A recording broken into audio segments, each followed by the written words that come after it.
Good evening, ladies and gentlemen. Welcome to Monkey in the Morning. I'm your host, the Ranting Monkey. Hope you're having a wonderful day out there. Hope everybody had a great weekend and that your return to work, if you returned to work today, went well, went smoothly, went very quickly.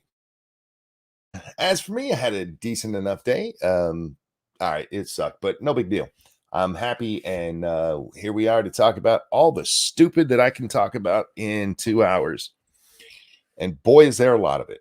Dear God Almighty.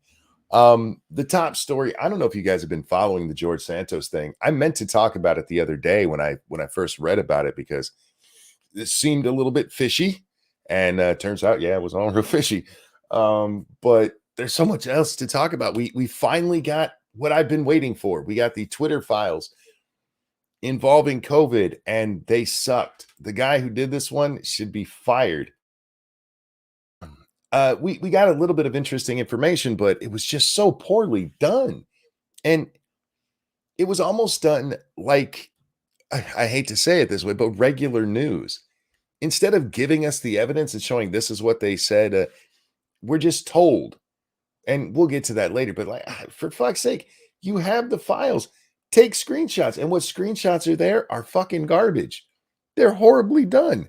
I was so disappointed. Now, finding out that yes, the government was involved in pressuring the whole COVID thing, and like, yeah, of course, we were right, but just the way this one was written, I was so upset. I was not happy, not happy.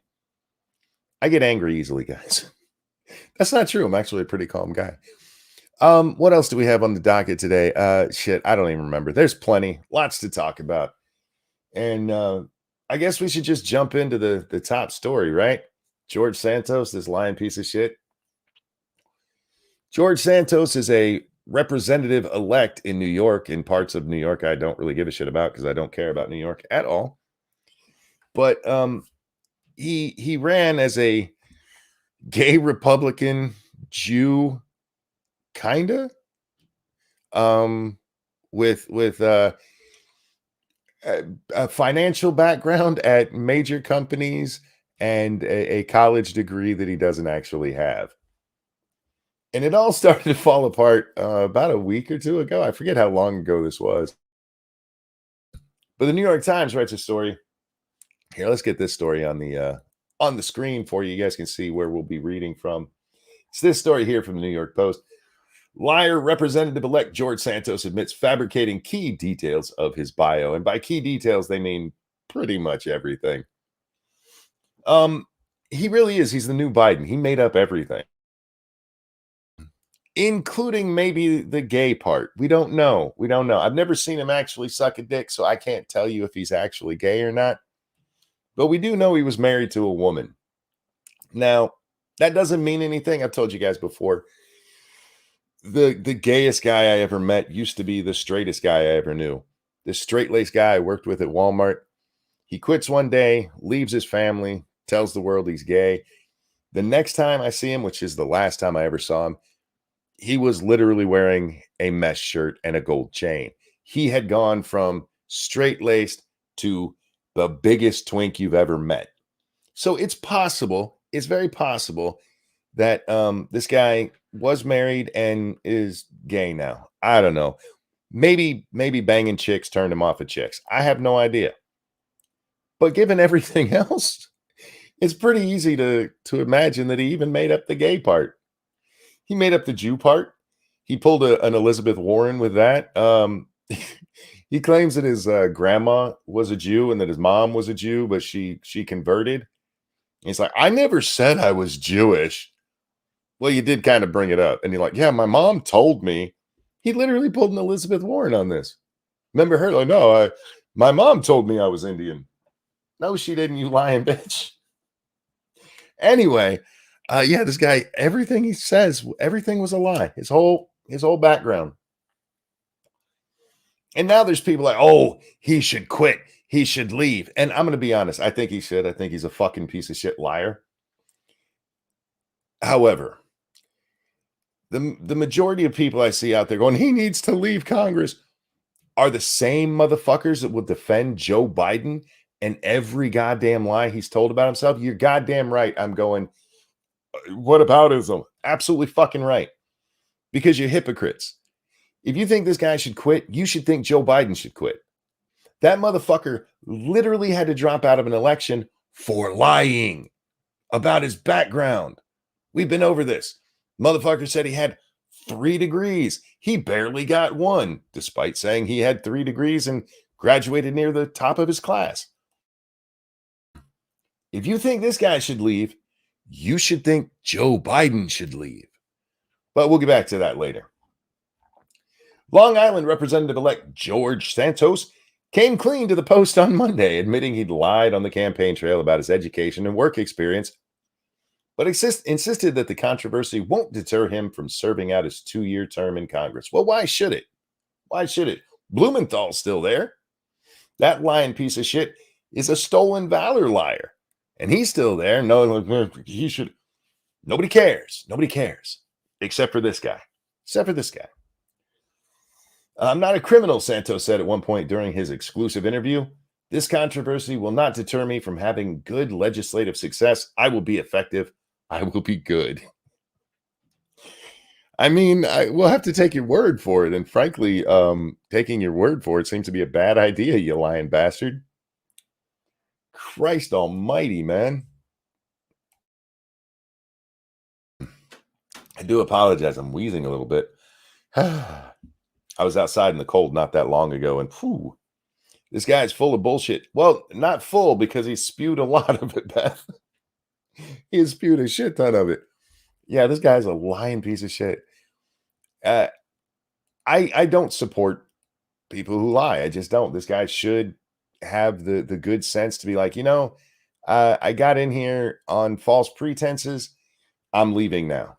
You know what I mean? I was wrong. I fucked up. You know what? Maybe I'll try again with my real shit. Santos confessed to have never worked directly for Goldman Sachs and Citigroup.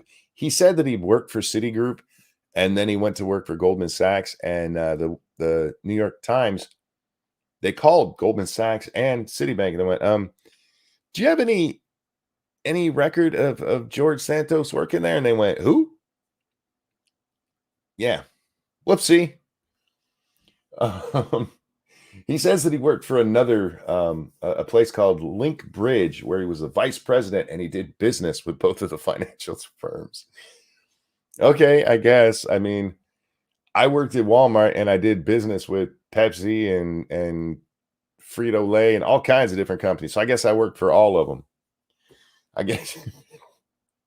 Fucking lying piece of shit.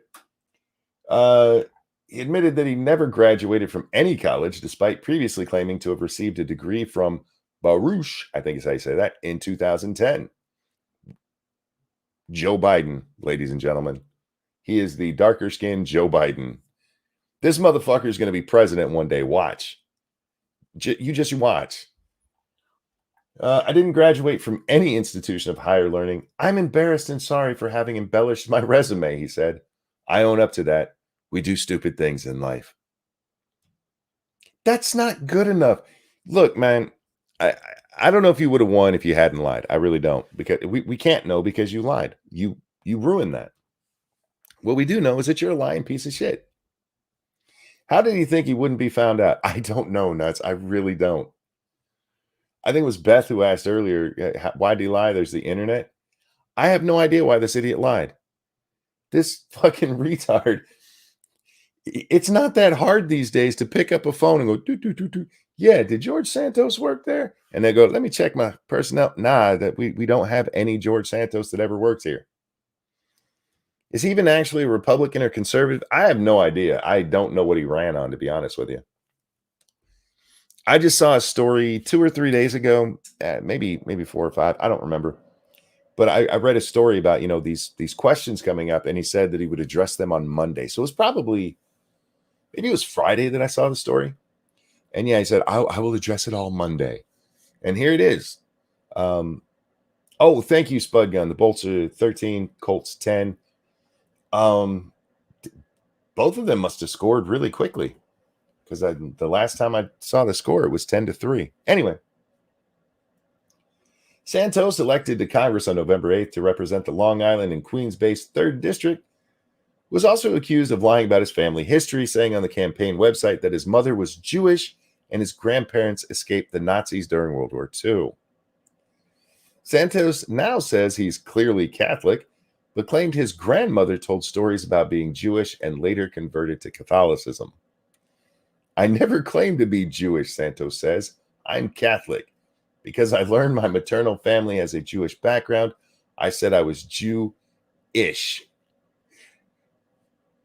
Not Jewish, Jew-ish.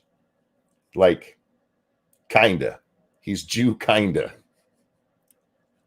Oh my God, he took the grandma defense. My grandma told me, dude, you said your mom was Jewish and I'm sorry, grandmother was Jewish and converted. My bad. He did say grandma. Jew-ish. Oh, fuck me. Whew. I gotta be honest with y'all. That's funny. That's funny as fuck. Jew adjacent. Yes, that's another good way to put it. He's not Jewish. He's Jew-ish. That's fucking wonderful.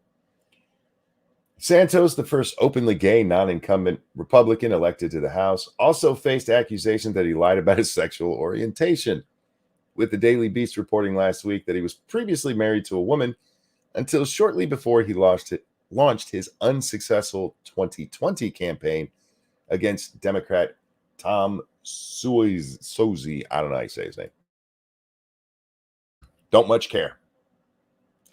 Soon-to-be lawmaker confirmed to the Post on Monday that he was indeed married to a woman for about 5 years, from 2012 until his divorce in 2017, but insisted he is now happily married gay man.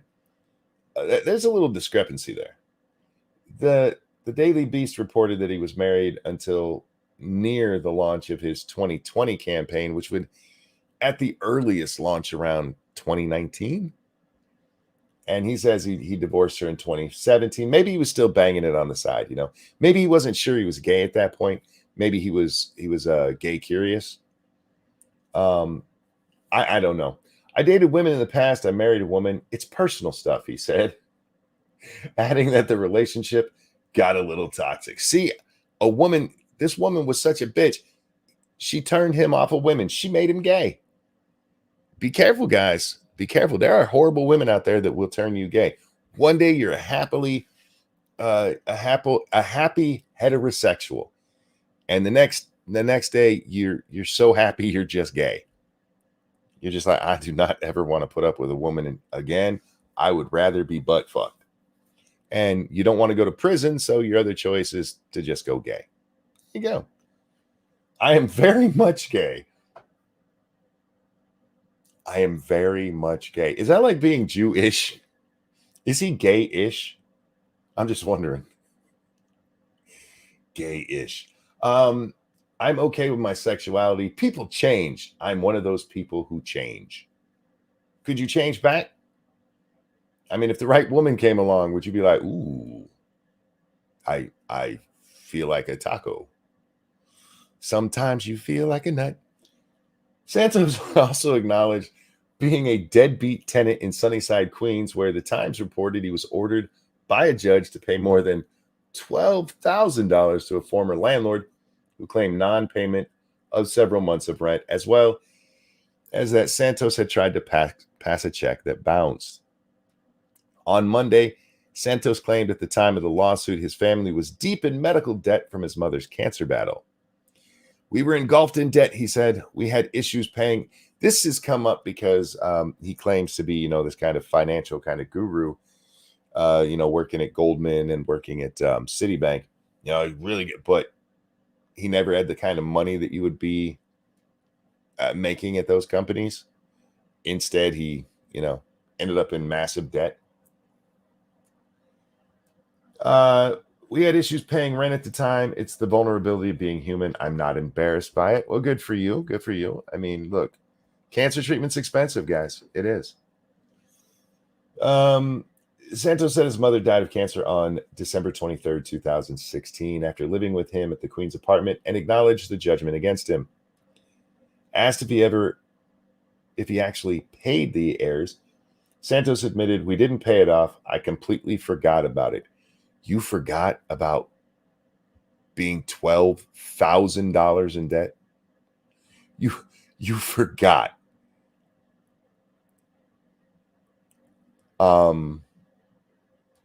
It's one of those times I wish I had a camera so you guys could see my face right now. All right, I want you guys in chat. Give me a 1 if you can forget about being 12 grand in debt, and give me a 2 if that would be on your mind constantly.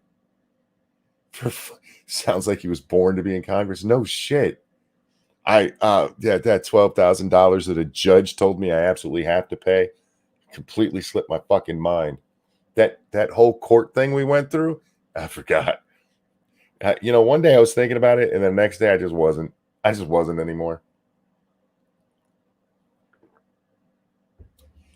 Santos also admitted to lying when he claimed that he owned 13 different properties, saying he now resides at his sister's place in Huntington, but is looking to purchase his own place. So not only did he not own any, or 13 properties, he didn't own any. Motherfucker's crashing on his sister's couch.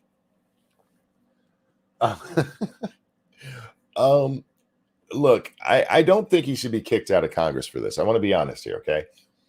It's not illegal to lie during your campaign. It's not. You can do it if you want to. I do think it's the right thing for him to do. I think that he should just step down and go, you know what, guys, I was fucked up here. This is wrong. I'm gone. I don't think he'll do that. I don't know how much pressure he'll get from this. And here's the dirty truth about it. If he just ignores it, let them keep saying that shit, fuck it. It'll go away. There'll be a new controversy that pops up in a week or two. He'll be fine. Is he sucking off his sister's boyfriend? That's a good question, Cannibalistic, because he says he's married. So not only is he mooching off his sister, his husband is too. I'm sorry, his beard. Have we ever had that? Have we ever had a reverse beard? What would that be? A chin? If you're not actually gay, but you have a fake gay boyfriend, is that, or a fake gay husband in this case, what would we call that? Would it still be a beard? I don't know. I don't know what that'd be called. That's a good question.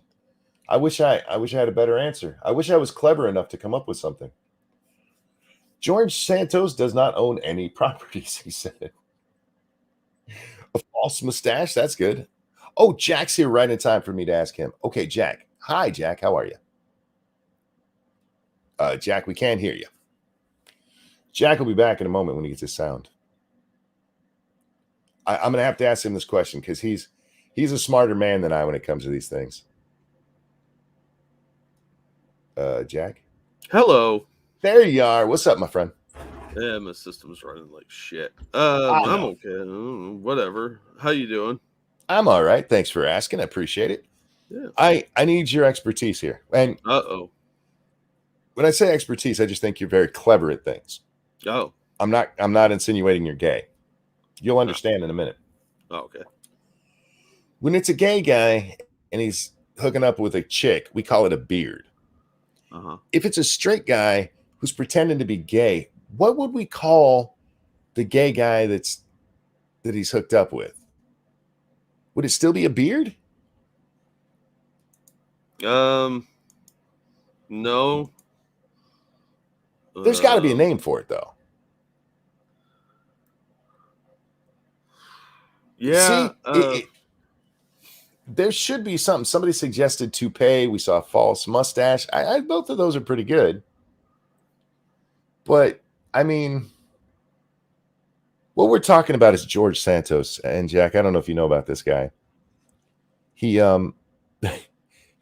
a congressman-elect from New York, the Queens area.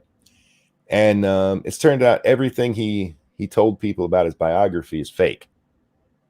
He's a liar, including being Jewish, which, Jack, the funniest thing I think I've ever read, he said he's not Jewish, he's Jew-ish. Like Yeah. adjacent. Yes, exactly.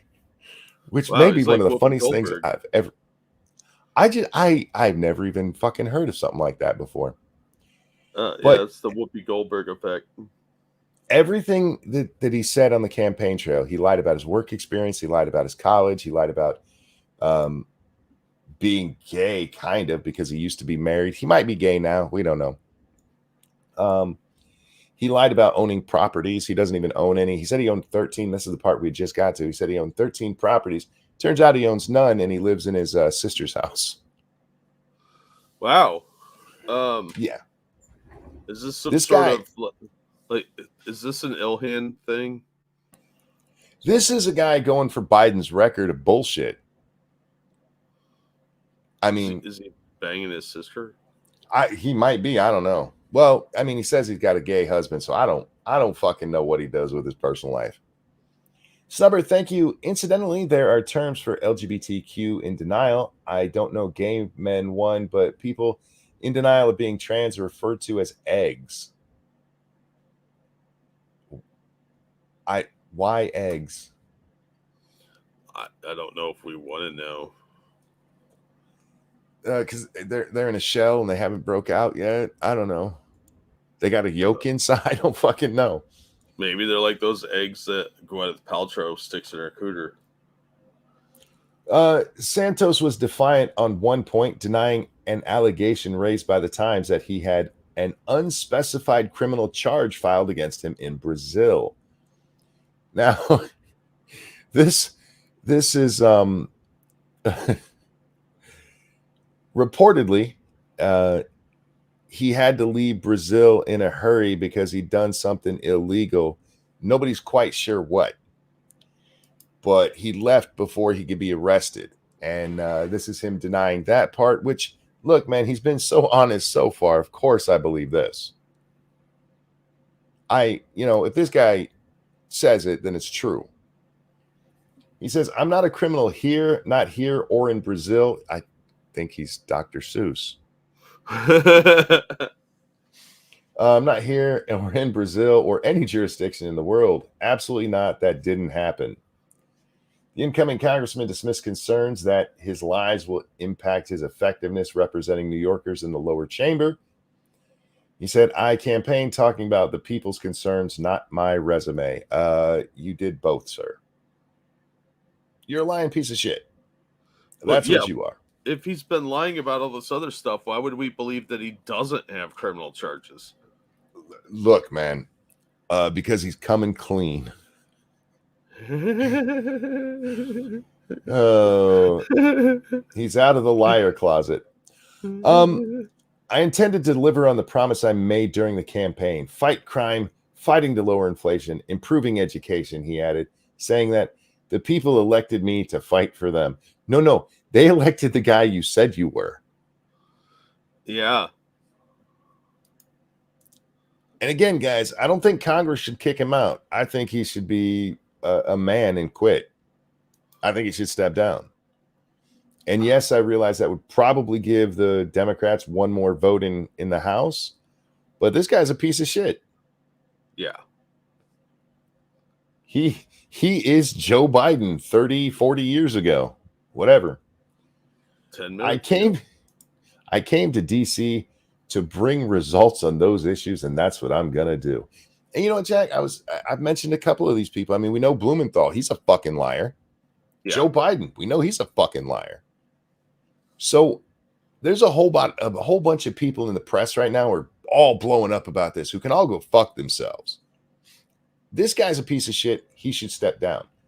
But there's a whole bunch of other people who've been getting away with it for years and years and years. Oh, yeah.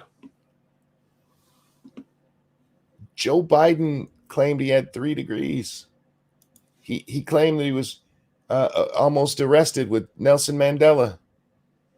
He claimed he went hiking the Himalayas with President Xi. This man has lied about goddamn everything. I'm not even sure Joe Biden is his real name at this point. Right. So while this guy deserves it, this George Santos, he deserves to be outed for all of this bullshit because he is a lying cocksucker. Fuck him. Oh, wait, he's gay. I can't call him a cocksucker. He's a lying pussy eater. All right? Fuck this guy. Well, I mean, now we don't know if he's actually gay. But all these people in the press acting like this is a big deal, fuck you.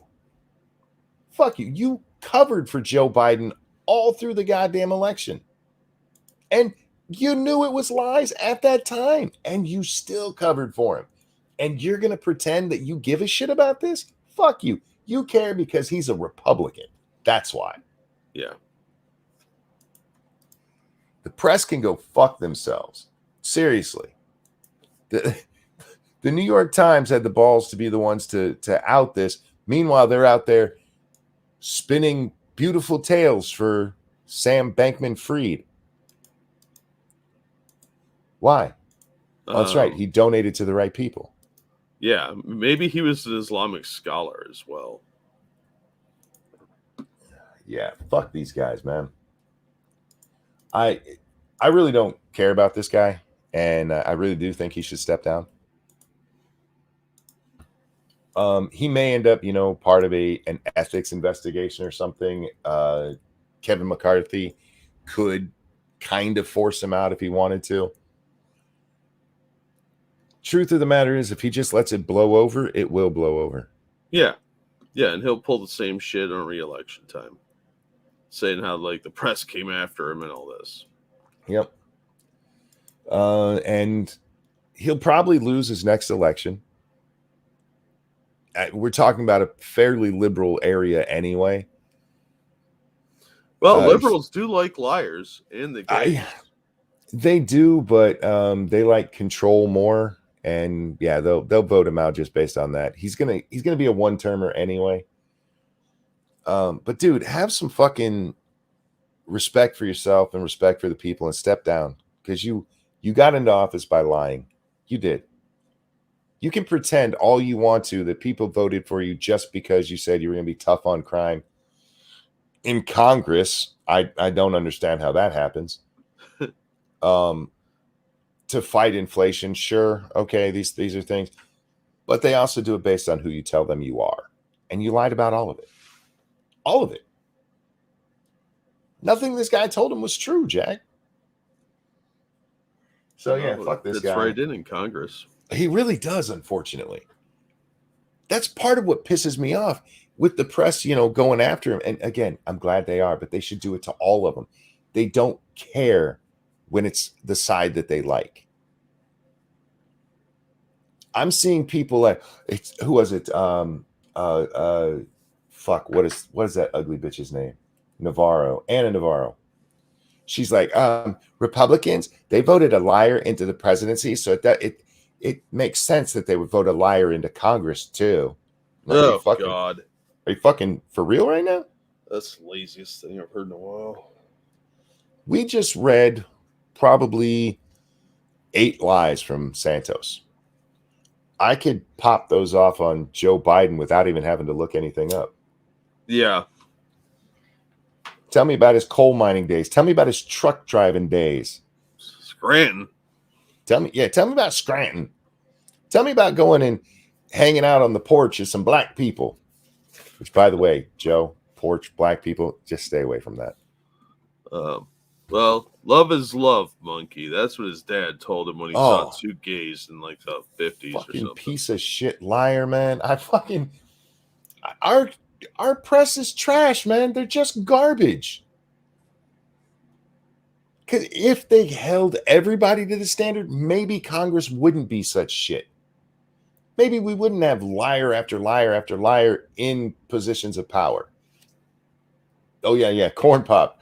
We all know the only story Joe's ever told that I believe is that he let kids rub the hair on his legs. He probably sniffed the shit out of them, too. Yeah. I could see Joe Biden do something and then hear him tell the story, and I still wouldn't fucking believe it. Because he's that much of a fucking liar. And they give him a break on all this. The Washington Post, we had to track all of Trump's lies. Biden gets elected, and what do? Yeah, we're going to stop keeping track of presidential lies. We just don't have the space.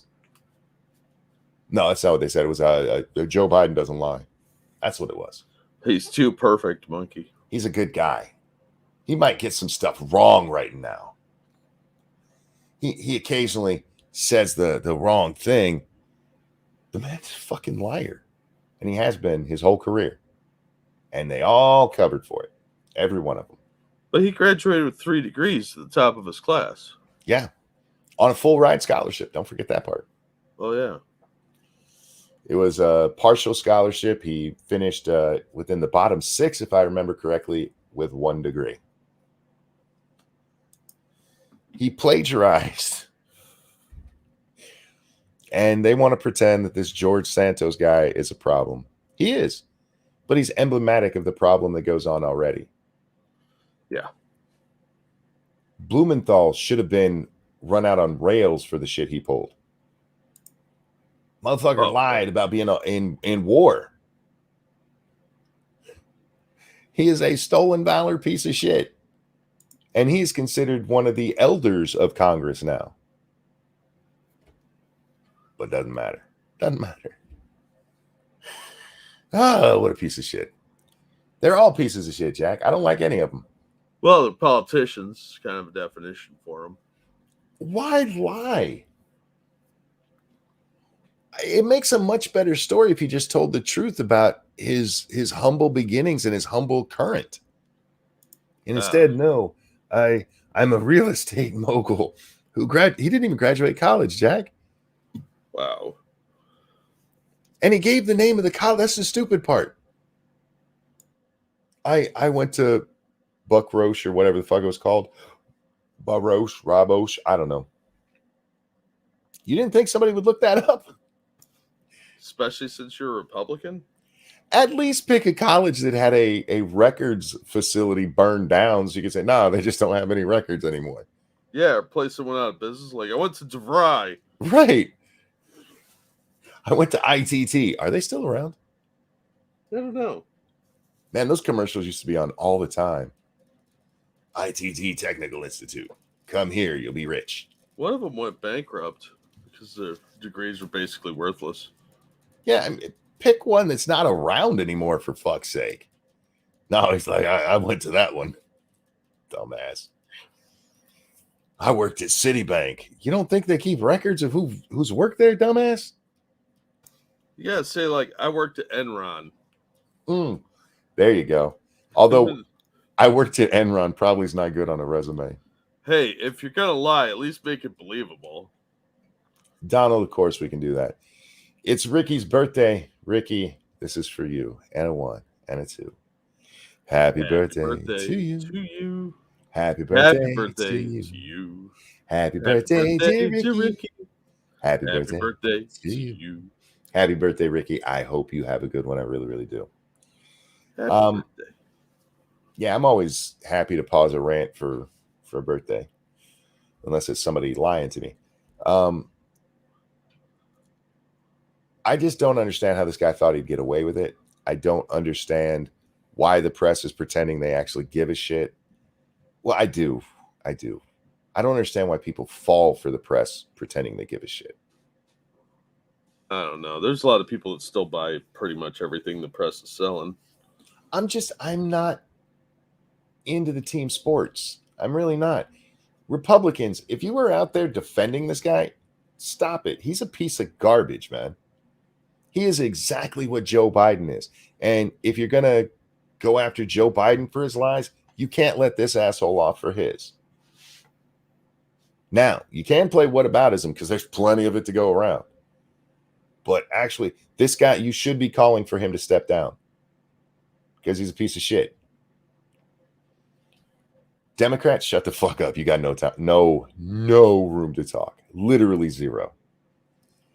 Guys, we are brought to you by you. Make sure you hit that like button. Believe it or not, that helps us while we're live more than you can understand. And if you're on the Rumble, please hit the Rumble button. And if you're on the, what is it? It's a fist over there on the app, right? That's what we've been told. I think so. JT, thank you so very much coming through with that feminist donation. Merry Christmas to you and Jack. It's my 36th birthday, and I want you guys to share this. Best wishes to you, wonderful, crazy people. JT, this one's for you. And a 1 and a 2. Happy birthday. Happy birthday to you. Happy Happy birthday to birthday you. to you. Happy Happy birthday birthday to to JT. JT. Happy Happy birthday birthday to to you. you. Happy birthday, sir. I hope you have a good one, and thank you so much for the donation. Keldrick, thank you. Jack is smarter than I. Monkey, December 26th, 2022. I've said that before. I'm not ashamed of saying that.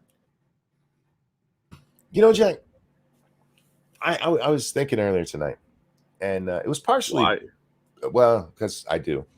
It was partially because of this story and partially because of other stories. But I'm not that smart. I'm really not.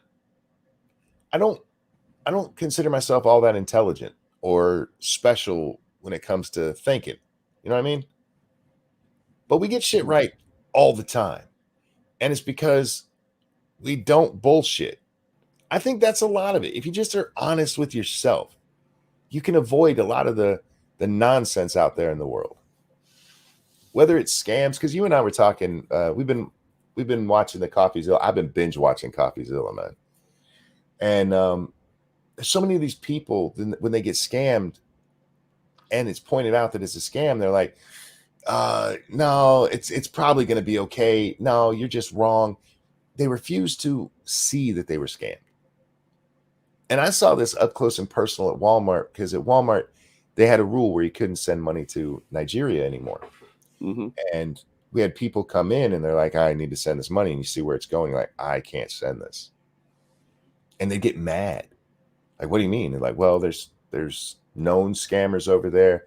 They'll send you an email that says, I'm a Nigerian prince, Nigerian princess, or I just have some money locked away and I want you to help me get it. And it didn't matter. We had one guy who refused to leave the store. We had to call the police. And he got so mad because we were taking away his dream. It's like, no. All you need is a little common sense. A little common sense. And it'll save you from so much heartache. And that goes for politics. That goes for life in general. Goes for finances. It goes for everything. Just a little common sense. Well, so many people just, they want to take the easy way. And life doesn't happen that way. Very few people can have the easy way. And you're not going to get rich quick. You're not going to find a bag full of money that fell out of some coke dealer's plane. It's just, that's an incredibly rare outlier. That would suck if you were legit sending money there, though, to like family. There were conditions where we were allowed to do it. We had to ask, how long have you known this person? And that's where you always knew they didn't know him, because nobody was ready for that question. And nobody ever like, it's my sister. No, it's like, it's this girl I met online, and she desperately needs this money. Like, don't worry, she's gonna give me a whole bunch back. Like, no, she's not, dude. You're being taken for a ride. Yeah, it's a scam. It's called a It does 419. remind me of what Kevin Samuels was always talking about. With the way a lot of women perceive things. Like, I'm holding out for that multi-millionaire with a giant dong that's got everything. No, Yep. You may not qualify for that. Right. Hell, he might not even exist in your world. And Yeah, a lot of the women that we saw there, I'm sorry, ladies, I know you don't want to hear this, but when it comes to a guy like that, you better be pretty. Yeah, you better be pretty and like 25 at the latest and fertile. Yep. And of course, there's going to be exceptions, but exceptions prove the rule. That's why it's a big deal when you see an ugly woman with a rich dude. Like, that's not what you normally see. No, they were either together before he got rich, or she's really good at polishing the knob and being agreeable, because disagreeable women are the fucking worst. And you know what? I honestly really felt that Kevin Samuels was doing everyone a huge favor by pointing that out, because we've all dated someone that was pretty, but they were the most annoying fucking person on the planet, or they were just difficult to be around. And being pretty just doesn't salvage you from that. Nope.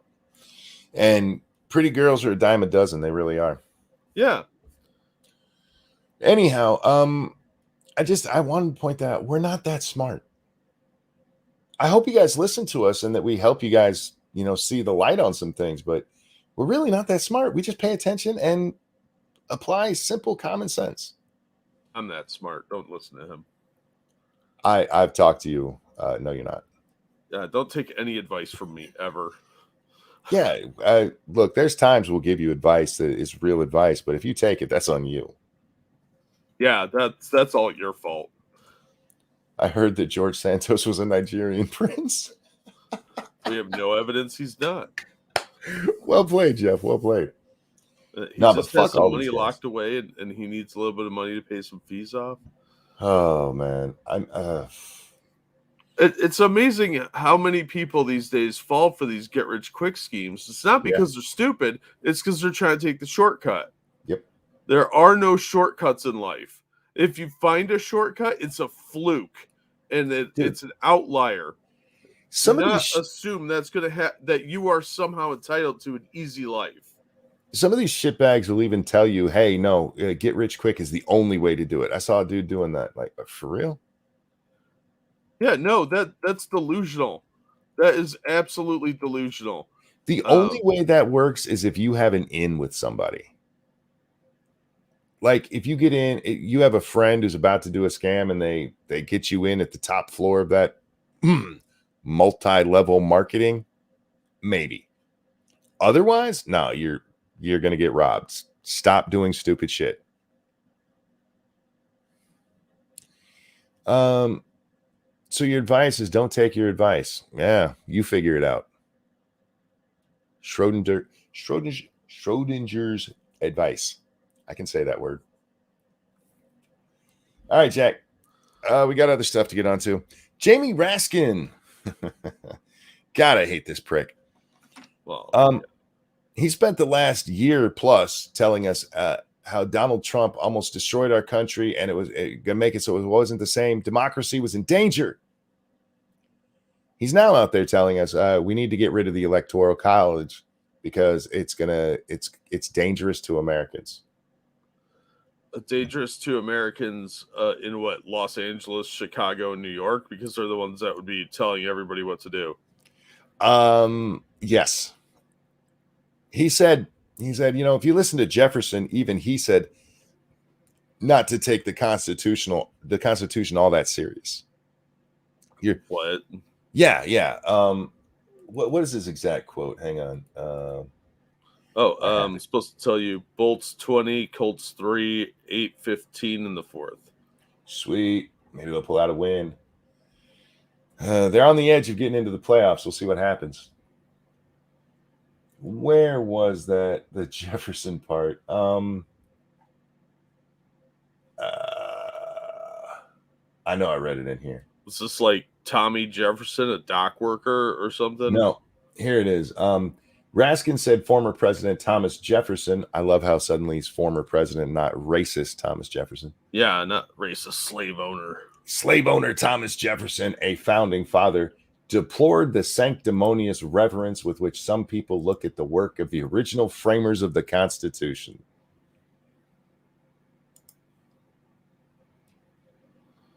Oh, for fuck's sake. Here's the quote. Some men look at the Constitution with sanctimonious reverence and deem them, like the Ark of the Covenant, too sacred to be touched. They ascribe to men the precedent of the preceding age of a wisdom more than human and suppose what they did to be beyond amendment. Well, yeah, he's talking about never amending the Constitution, and we amended it, 27 times already. But there was some intelligence behind the Electoral College, and these idiots who are just for direct democracy don't understand it because they don't see it as the United States. They see it as America, just one giant landmass, and it's not. It's never supposed to be that way. And the idiots who don't get that never will because, well, they largely live in places where they think they would have more power if it was just direct democracy. It's a bad idea. It's always been a bad idea. And Jefferson, when he was saying this, was not talking about getting rid. Look, of all of the founders, you want to quote one of the all of the founders, you want to point to the South and be like, see, he said that we can change it. Well, you can. Doesn't make it a good idea. Just look at prohibition. We changed it. Was it a good idea, dumbass? We're going to end up with direct democracy. Watch, Jack. That'll end very poorly. It will. I agree. Yeah. Direct democracy that is worked out so well in so many places. Just ask any gang rape victim. If we end up... God damn you. If we end up with direct democracy, what's the point of having states? None. So free for all then. Yeah. And what happens when this goes against them? And the numbers come out for like a Donald Trump type or someone significantly worse. Well, what are they going to do then? Bitch about it? Oh, too bad. It's democracy. I don't know if you remember, but right before the 2016 election, there were articles coming out saying Donald Trump might win the popular vote, but lose the electoral vote. And they were all for it because that meant Hillary was going to be president. Democracy, tyranny of the majority. Yeah, they should read more of Jefferson's stuff and not just the stuff that they like when they can manipulate it. But anyway, Jim, you're asking to fuck nut, so fuck that guy. This one, I just have to bring up because it angers me. Jack, I got an email from YouTube today. My video I made on Daddy of 5 years ago got put behind an 18+ wall. What? Daddy of 5 wasn't behind an 18+ wall. No. But my video on him was put behind an 18+ wall. That's bullshit. And I had my cousin tweet at YouTube, ask, are you for fucking real? You do this after 5 years. Meanwhile, this guy is hiding behind the kids he abused to still be on YouTube, to get around the ban of him being on here. Yeah, he's doing ban evasion and they're coming after you? What kind of bullshit is that? And YouTube replied with, I want to make sure we're looking at the right video. Can you share the vid URL so we can take a look? They think I care about mine being put behind an 18+ wall. Nobody's watching that video anymore. I don't give a shit. I do give a shit that this asshole is still on YouTube and that the video that I linked to you is him trying to profit off the Daddy of 5 name. It's literally titled, Will Daddy of 5 Be Back? That's disgusting. Yeah, well, I mean, it kind of fits with the general social media theme of not giving a shit about children. Right? This motherfucker should be working at a Walmart somewhere, taking care of his kids that way. This guy abused children for money. And then, yeah, I get an 18+ restriction on this shit. You fucking with me? I don't understand why they don't care about kids. Maybe they have kids that they just don't like. Evolved Potato, thank you. The U.S. Constitution isn't gospel. It's not infallible, but it's a very intelligent piece of work that should be respected, and you should put a lot of thought into altering it. Absolutely. What we shouldn't do is, I mean, you see so many comedians. It's a 200-year-old piece of paper. If that's all you think of the Constitution, get the fuck out of my country. Seriously. Who's profiting off Daddy of 5? Well, Daddy of 5 is. Yeah. Yeah, that's who's, yeah. Yeah, he's trying to come back because why get a real job? Yes, they hide behind, they say that the channel that he's on is called the Martin Family, and it's supposedly run by his children and their nana. Yeah. Well, that's fine. But he is the key person in that. Go look at it. It's called the Martin Family. It is all him. It's the same shit that was on Daddy of 5. A little less abuse though, Jack. And yeah, well, they were profiting off child abuse and being shitty parents. So that he's the type of person that should be working at Walmart. He's a piece of shit. Now for a little more fun, Jack. Ted Lieu. Oh, Teddy. Oh, Teddy. Ted Lieu's a fucking retard. I just want to say that before we go on because I feel the need anytime I say Ted Lieu's name to point out that he's a fucking retard. Yeah, it kind of And is. he was proving it today. Now, I can't show you the tweet on his timeline because he took it down. It said, "Dear David Zwig, the tweet you cite is in fact misleading. People of all ages at high risk from COVID generally benefit from vaccines. Prior natural immunity may last only a few months. COVID appears to be a leading cause of death in children." This goes to the Twitter files, which we're going to look at in just a little bit, Jack. COVID has never been a leading cause of death in children. We've looked at the stats. We were going over them over the whole last 2 years, pointing out that especially among young children, like there's no death. And then even if you go up to the 18, go all the way up to 18, what was like less than 2,000 kids over 2 years? And leading cause of death. And some people have tried to dress it up a little bit and be like, well, leading cause of death, disease death, except for it's not even that. You have to ignore things like cancer for it to be the leading cause of death. But the best part of this is that Elon Musk called him out. Wow. Elon Musk called him out for spreading false information Ted is linking to misleading data. I love Twitchy. Real quick. Thank you, Keldrick. Comedians. Well, I say comedians because I've seen several of them who do it. Dennis Miller's done it before. Bill Maher does it all the time. These fucking assholes. It's only a piece of paper. Fuck off. It's not a piece of paper. It's the founding document. It lays out our laws, the big set of laws that we start with. Everything else is based around it. It's just a piece of paper. Fuck off. I wish these guys had as much. Sorry. I wish they had as much respect for the Constitution as they do the Communist Manifesto. True. It's just a piece of paper if you abjectly hate it. Yeah. If you think there's no worth to it, which is what they're saying when they say it's just a piece of paper. Fuck off. Why they trample on it all the time. True. A piece of paper can't enforce itself. You have to have people that believe in it. All right. It's time for it, Jack. Uh-oh. It happened. It finally happened. We got the Twitter files from David Zwig. This is the guy that Ted was referring to in his tweet. He's the one who has dropped us the Twitter files.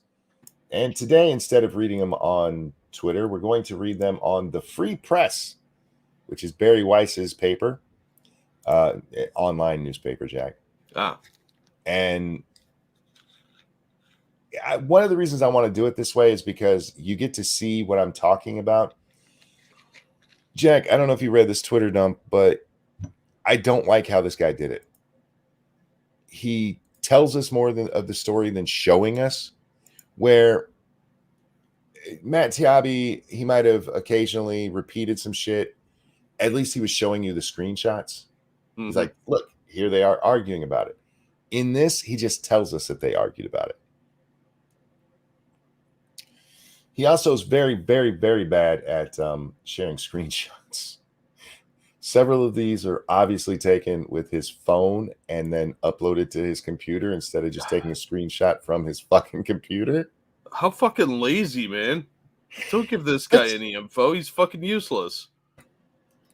It's not even lazy. That's doing it the hard way. It's what I used to say to my Walmart workers.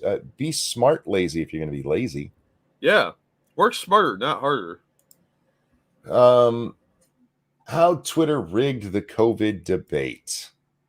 Now, most of what I'm going to read in here is just directly taken from his Twitter's feed. He just adds a little bit to it in here. By the time reporter David Zwig got to the 10th floor conference room at Twitter headquarters on Market Street in San Francisco, The story of the Twitter files was already international news. Well, I don't know if I'd say that. I mean, technically, international papers had talked about it, but very briefly and then moved on to other things. Yeah. Anyway, this is just a remake. I don't care.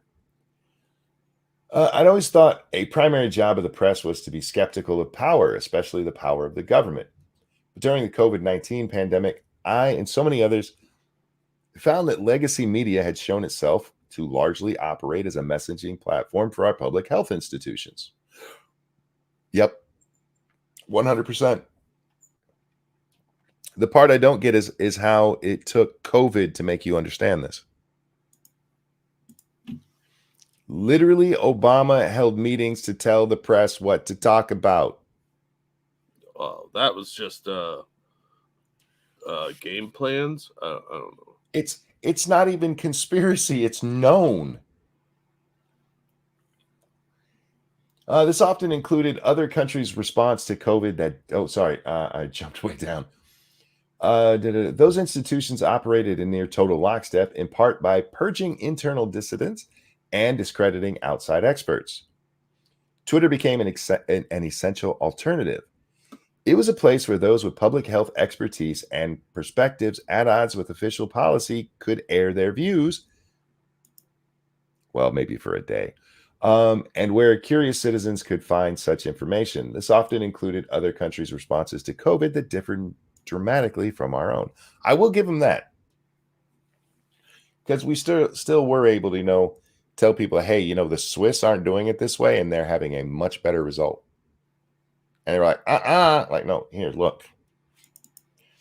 But it quickly became clear that Twitter also seemed to promote content that reinforced the established narrative and to suppress views and even scientific evidence that ran to the contrary. Was I imagining things? Was the pattern I and others witnessed proof of purposeful intent?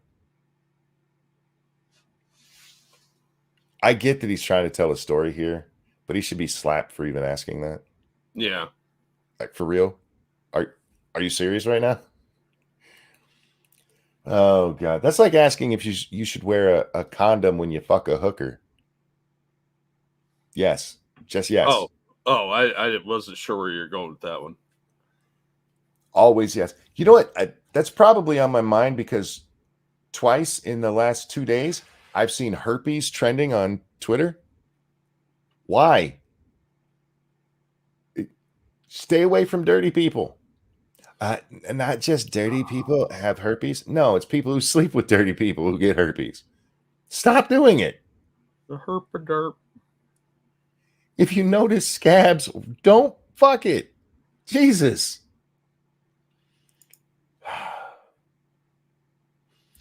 An algorithm gone rogue or something else. In other words, when it came to COVID and the information shared on the service used by hundreds of millions of people, what exactly was being amplified and what was being banned or censored? Now, I don't remember the Twitter policy, but we know here on YouTube, we were told we were not allowed to go against the CDC or the World Health Organization, which is weird because they were often at odds with each other. Yeah, and themselves occasionally. Occasionally they were. So when the Free Press asked if I would go to Twitter to peek behind the curtain, I took the first flight out of New York. Here's what I found. I'm very curious about this part, Jack. Because from what we know, they gave all the other files over. I'm not real sure why, for the COVID stuff, they had to have him go to New York. To San Francisco. I don't get why he had to go to Twitter headquarters to look at it. He wanted some free booze. I don't know. I really don't. Oh yeah, and devil's advocate. Why do you need to fly there? I don't know. I don't know why they wouldn't just give it to him. The United States government pressured Twitter to elevate certain content and suppress other content about COVID-19 and the pandemic. Internal emails that I viewed at Twitter. Maybe this is why he wasn't allowed to. Maybe this is why we got the pictures, because he had to go there instead of them just giving him the files. I don't know. But anyway, it's just weird how much more closed off this one is than some of the others?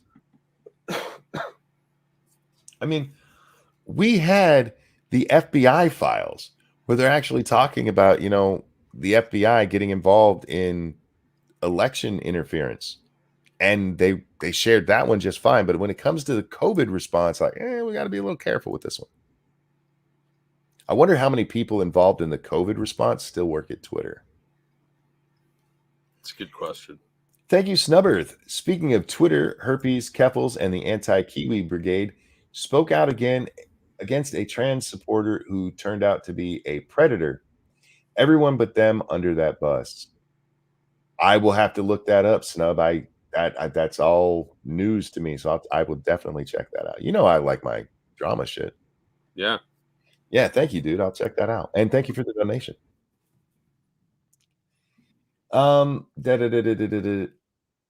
Internal emails that I viewed at Twitter showed that both the Trump and Biden administration directly pressed Twitter executives to moderate the platform's content according to their wishes. This is one of those times, Jack, I wish that there was a screenshot, but there's none. We just have to take it for his word that that's what he saw. Oh, well, I mean, listen and believe, monkey. I'm not doubting that that's what he saw, but it kind of goes against the other reporting we've seen where we get the direct evidence. Yeah.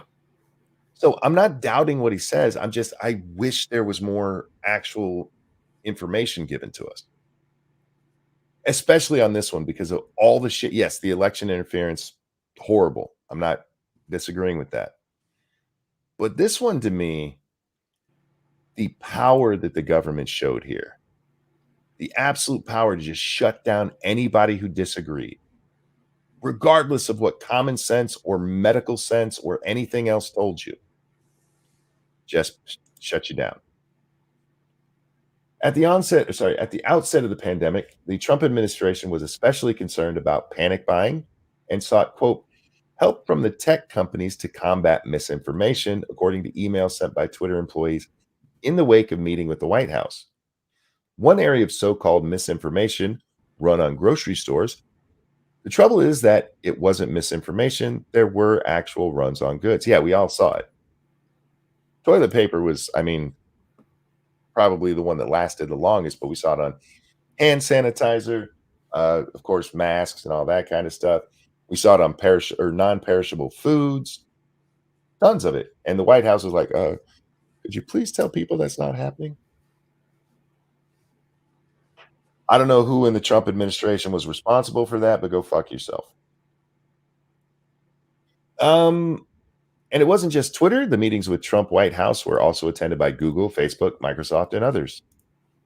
Now, the Microsoft one, that's interesting. Y'all know what MS stands for in MSNBC, right? Misleading? Close, but no, it stands for Microsoft. It's a joint venture between the two. Oh, my bad. You can see where that would be a mistake. Oh, sure. But it's funny so far, we've only ever seen, I mean, they do run MSN too, which has news on it. I'm using air quotes. But so far, all we've ever seen is tech. None of them have ever linked to, they were talking to legacy media. They were talking, what was that fat guy who used to run CNN? Zucker. We never, a conversation with Zucker. And we know CNN was pushing bullshit. We know it. Anyway, and it wasn't, we just read that. When the Biden administration took over, its agenda for the American people can be summed up as be very afraid of COVID and do exactly what we say to stay safe. He's not wrong. Costin got you a link to the drama, so I forwarded it to your DMs. Oh, I appreciate it, my friend. Appreciate it. I think that's a very apt way of putting it. I don't think you need to see behind the scenes to know that, that was the Biden agenda. Be afraid. Be very afraid. We'll get to fear in a little while. There was some an interesting exchange with Mr. Jim Baker. That piece of shit. Your Chargers are going to the postseason. Did they win? Hell yeah. Hey, look, man, it's nice for them to get to play one extra game. We're in All a right. weird timeline. They're gonna win. Look, man, they go to the playoffs all the time. Really, they do. The Chargers go to the playoffs. I'd say 50% of the time.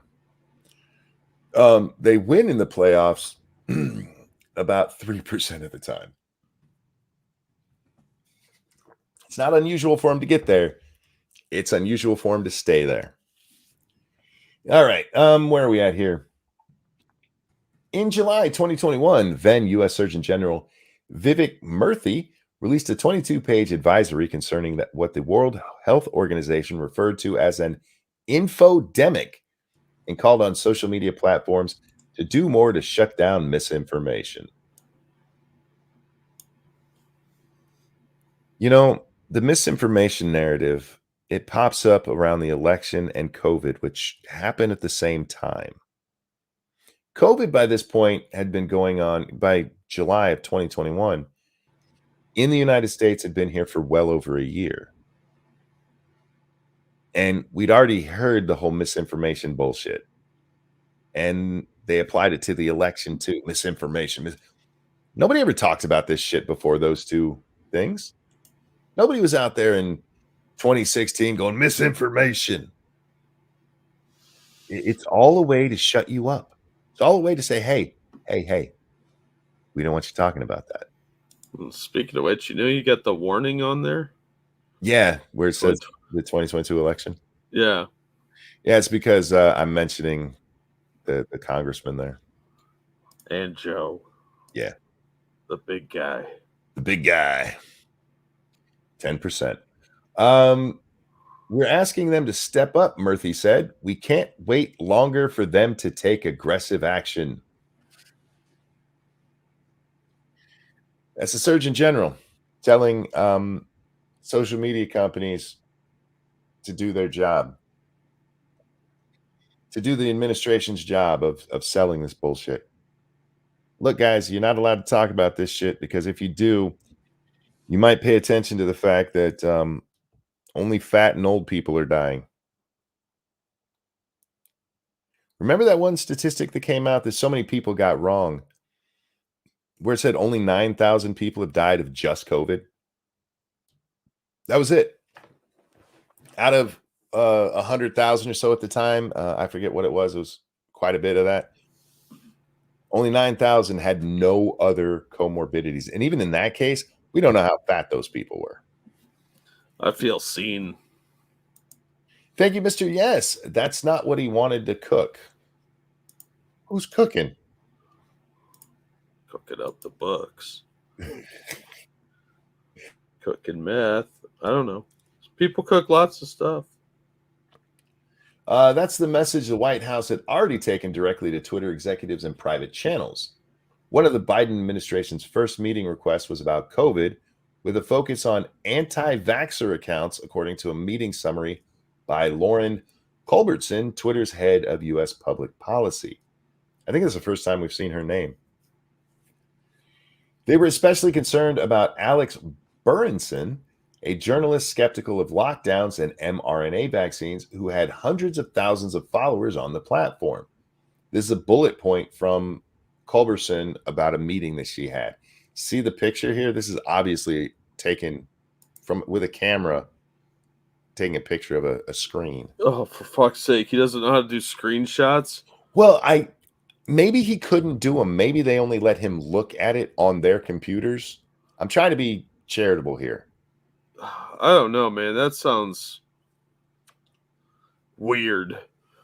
And it just kind of repeats. This is the actual thing. One of the first meeting requests from the Biden White House was about COVID misinformation. Per regular process, public policy took the meeting.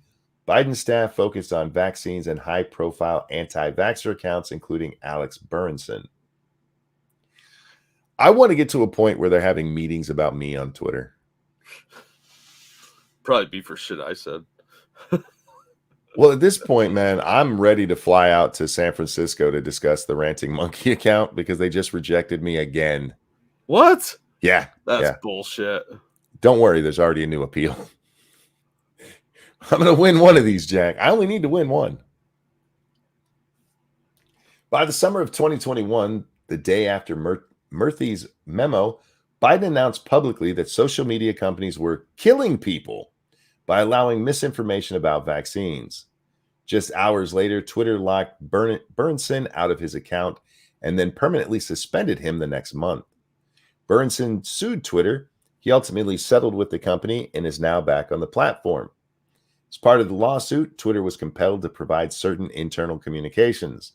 They revealed that the White House had directly met with Twitter employees and pressured them to take action on Burnson.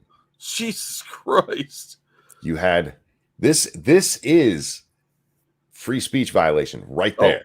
100%. Coming from the White House, not the FBI, not some member of Congress, the fucking White House. The summary of the meeting by Culberson, emailed to colleagues in December 2022, adds new evidence to the White House pressure campaign and illustrates how it tried to directly influence what content was allowed on Twitter. I want to reiterate here, just because they didn't say you have to take this down doesn't mean that this isn't a First Amendment violation. You were talking about the power of the White House going, you need to do this. Yeah. Yeah, there's an implied threat just by the White House telling you to do it. Yeah. Same with like the FBI. I mean, you have the power of law enforcement behind it. Because I've seen so many people, well, they didn't tell them they absolutely had to. Fuck you. They didn't need to. It was close enough. Yeah, the threat is implied. It's the implication. It's the implication. What implication? Anyway, let's move along. Before I go down that rabbit hole. That's a nice tweet. Be a shame if something happened to it, right? No shit, man. Culberson wrote that the Biden team was very angry that Twitter had not been more aggressive in deplatforming multiple accounts. They wanted Twitter to do more, and this is her notes. Unfortunately, we don't have anything from the White House themselves. The Biden team was not satisfied with Twitter enforcement approach as they wanted Twitter to do more and deplatform several accounts. Can you imagine the White House going to Twitter with a list of accounts going, these people are bad? That it's terrifying to think about. This is what the White House was doing? Apparently. Yay, Joe Biden. Because of this dissatisfaction, we were asked to join several other calls. They were very angry in nature. So they didn't like what Twitter was doing. So they got him on one call to tell him that they weren't happy with what they were doing.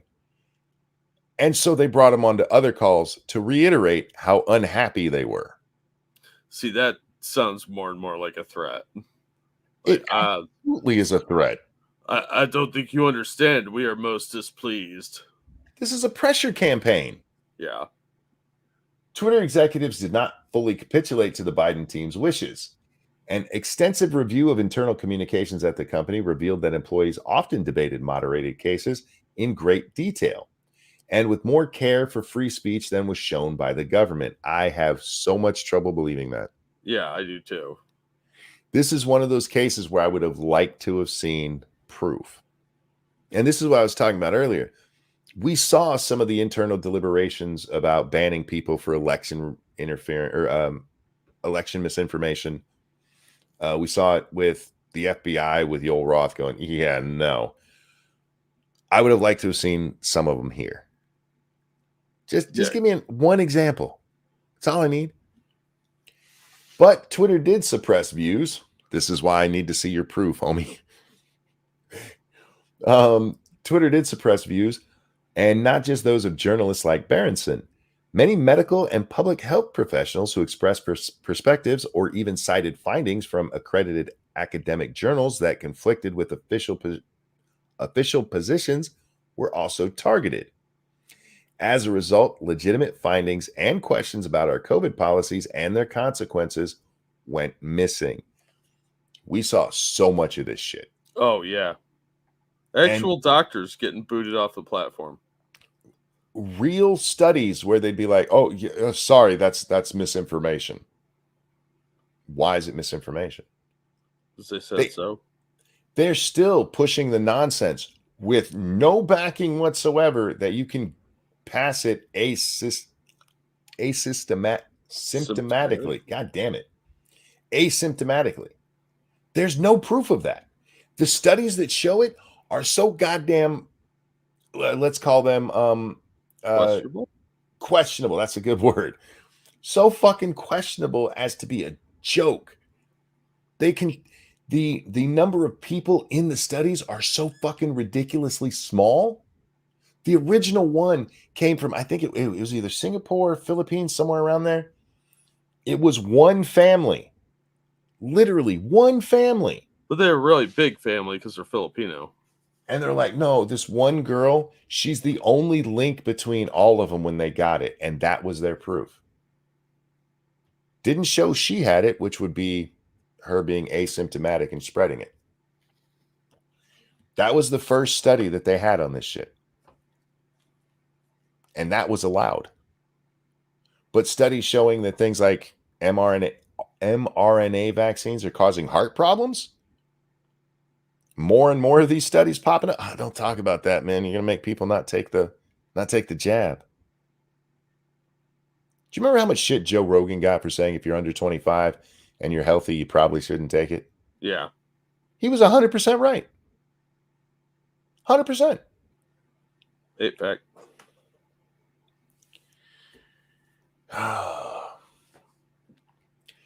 All right. There were three serious problems with Twitter's process. First, much of the content moderation on COVID, to say nothing of other contentious subjects, was conducted by bots trained on machine learning and AI. I spent hours discussing the systems with an engineer and with an executive who had been at the company for more than a year before Musk's takeover. They explained the process in basic terms. Initially, bots were fed information to train them on what to look for. But their searches would become more refined over time, both as they scanned the platform and as they were manually updated with additional chosen inputs. At least that's the premise. Though impressive in their engineering, the bots would prove too crude for such nuanced work. When you drag a digital trawler across a social media platform, you're not just catching cheap fish, you're also going to snag some dolphins along the way. Well put. Very well put. And it's a problem with bot and AI across social media. Take our 7-day vacation we got on YouTube, Jack. Yeah. If anybody real looked at that, they'd go, these guys are not. We weren't even promoting the fucking video. That doesn't matter, apparently. We were laughing at how silly it was. Context should matter, but it doesn't if all you're doing is throwing an AI at it. And I still contend that when you have an appeal at YouTube, like, oh yeah, we had a person look at it, that's bullshit. And I based that on the fact that I had an appeal one time, Jack, of a 2-hour stream that they were able to tell me I was still in trouble for after less than 2 minutes. That's because they're either lazy, understaffed, or incompetent, maybe some combination thereof. They're liars. Or they regard their AI as a person. They're fucking liars, man. Second, contractors operating in places like the Philippines were also moderating content. They were given decision trees to aid in the process, but tasking non-experts to adjudicate tweets on complex topics like myocarditis and mask efficacy. God damn it. Efficacy data was destined for a significant error rate. The notion that remote workers sitting in distant cube farms were going to police medical information to this granular degree is absurd on its face. What? You don't think somebody being paid 3 cents a day can do really deep medical information? I think you're really underestimating the inherent knowledge of the third world. Embedded below is an example template. I'll bring it up on the screen, but again, this is just a picture. I fucking hate these pictures. is a template deactivated after Musk's arrival of the decision tree tool that contractors used. The contractor would run through a series of questions, each with a drop-down menu, ultimately guiding them to a predetermined conclusion. Is this claim about any of the following topics? COVID misleading information policy has been discontinued effective. We can't read what it used to say because Musk got rid of it. Does Damn this you. involve a Republican? Yes, ban it. Yeah, so this is how they had people doing it. Click through this. Is this about COVID? Wow. All right. Third, most importantly, the buck stopped with higher level employees at Twitter. They chose the input for the bots and decision trees. They determined suspensions. And as is the case with all people and institutions, there was both individual and collective bias. And we know what that bias is over there at Twitter, or Oh, yeah. was. And they can, no, it wasn't, it didn't influence anything. Bullshit. We've seen it time and time again. I saw somebody the other day, Jack. I forget who it was. It was a big name trying to make the argument that Twitter actually favors the right. I'm like, are you How retarded? far into commie land are you? I could not believe I read that. At Twitter, COVID-related bias bent heavily towards establishment dogmas. Inevitably, dissident yet legitimate content was labeled as misinformation, and the accounts of doctors and others were suspended both for tweeting opinions and demonstrably true information. True story. We saw it. We've talked about it probably a dozen times easily. Take, for example, Martin Kulldorff, an epidemiologist at Harvard Medical School. Dr. Kulldorff often tweeted views at odds with the U.S. public health authorities and the American left, the political affiliation of nearly the entire staff at Twitter. Here's one such tweet from March 15th, 2021, regarding vaccines. He was asked, Dr. Kulldorff, do you think younger age groups and or people who already had the virus need to be vaccinated? I'm not an anti-vaxxer, but I am vaccine hesitant about this one. It seems to be a religious mantra now that everyone must be vaccinated. And he replied thus, no. Thinking that everybody must be vaccinated is as scientifically flawed as thinking that nobody should. COVID vaccines are important for older, high-risk people and their caretakers. Those with prior natural infection do not need it, nor children. Oh, he's one of those natural immunity clowns, isn't he? That sounds so familiar. So unscientific, according to non-doctors. Yeah, and he got in trouble for this tweet. Internal email shows an intent to action by a Twitter moderator saying Kulldorff's tweet violated company COVID-19 misinformation policy and claimed he shared false information. Hi, team. Sending a heads up that we will take action on Martin Kulldorff, professor of Harvard Medical School, for violating. Professor at medical school. Yeah, just let that one sink in. For violating our COVID-19 misinformation policy, specifically by sharing false information regarding the efficacy of COVID-19 vaccines, which goes against CDC guidelines. He didn't say anything about the efficacy. Not a fucking thing. He really didn't. That's irrelevant, though. He questioned the authority of the majority and the science. The closest he comes to questioning the efficacy of them is saying that if you have natural immunity, if you've already had it, you'll have natural immunity. You don't need the shot. He questioned Fauci, our dear leader. Once again, I want to point out that's fourth grade science. That's fourth grade health class. Your hate facts have no place here. Donation. Hang on 1 second. Let me get that up. I think I figured out why the alert doesn't always go off. It has to be on the screen the first time I get a donation for it to go off the rest of the night. Wow, that's weirdly specific. If I don't have it on the screen, it won't go off until I have it on the screen when there's one on here. Anyway, thank you, S. Cybertaz. The coded responses are reminiscent of the Andromeda strain, was written as a choose your own adventure book that always ended with the wrong outcome. I like that analogy. Yeah. I mean, you're pretty spot on. He even says, that it had a predetermined outcome. And he doesn't tell us specifically that the predetermined outcome is always going to be you're getting kicked off. But I mean, It's safe to assume. those of you over there on Rumble, please hit that Rumble button. And those of you over on the YouTube, please hit the like button. Please. It's not for my ego, it's for the stream. It's for the show, damn it. And don't forget to buy monkey coins, y'all.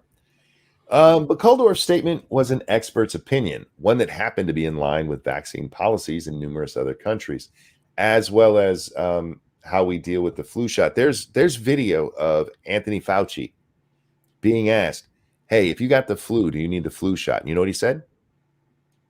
No. He said, "If you already got the flu this year, you do not need the shot because you already have natural antibodies that are going to stop you from getting the flu again." Well, he didn't help create the flu, so he gains nothing from it. It's simple 4th grade health class bullshit. This is stuff we've known forever. But for some reason with COVID, we threw it the fuck out. I don't understand why. Well, I kind of do because it was all about control, let's be honest. Yeah. Yet it was deemed false information by Twitter moderators merely because it differed from CDC guidelines. After Twitter took action, Kuldorf's tweet was slapped with a misleading label, and all replies and likes were shut off, throttling the tweet's ability to be seen and shared by others, a core function of the platform. Yeah, you weren't allowed to say this out loud, even though it's 100% true. I've been beating the antibody drum for 2 years, Jack. Going on 3, I guess. Yeah, look at you. You're so full of hate all the time. I paid attention in 4th grade health class. Like a monster. That's all it is. That's all it is. You know who else paid attention in 4th grade health class? Hitler. Oh, God.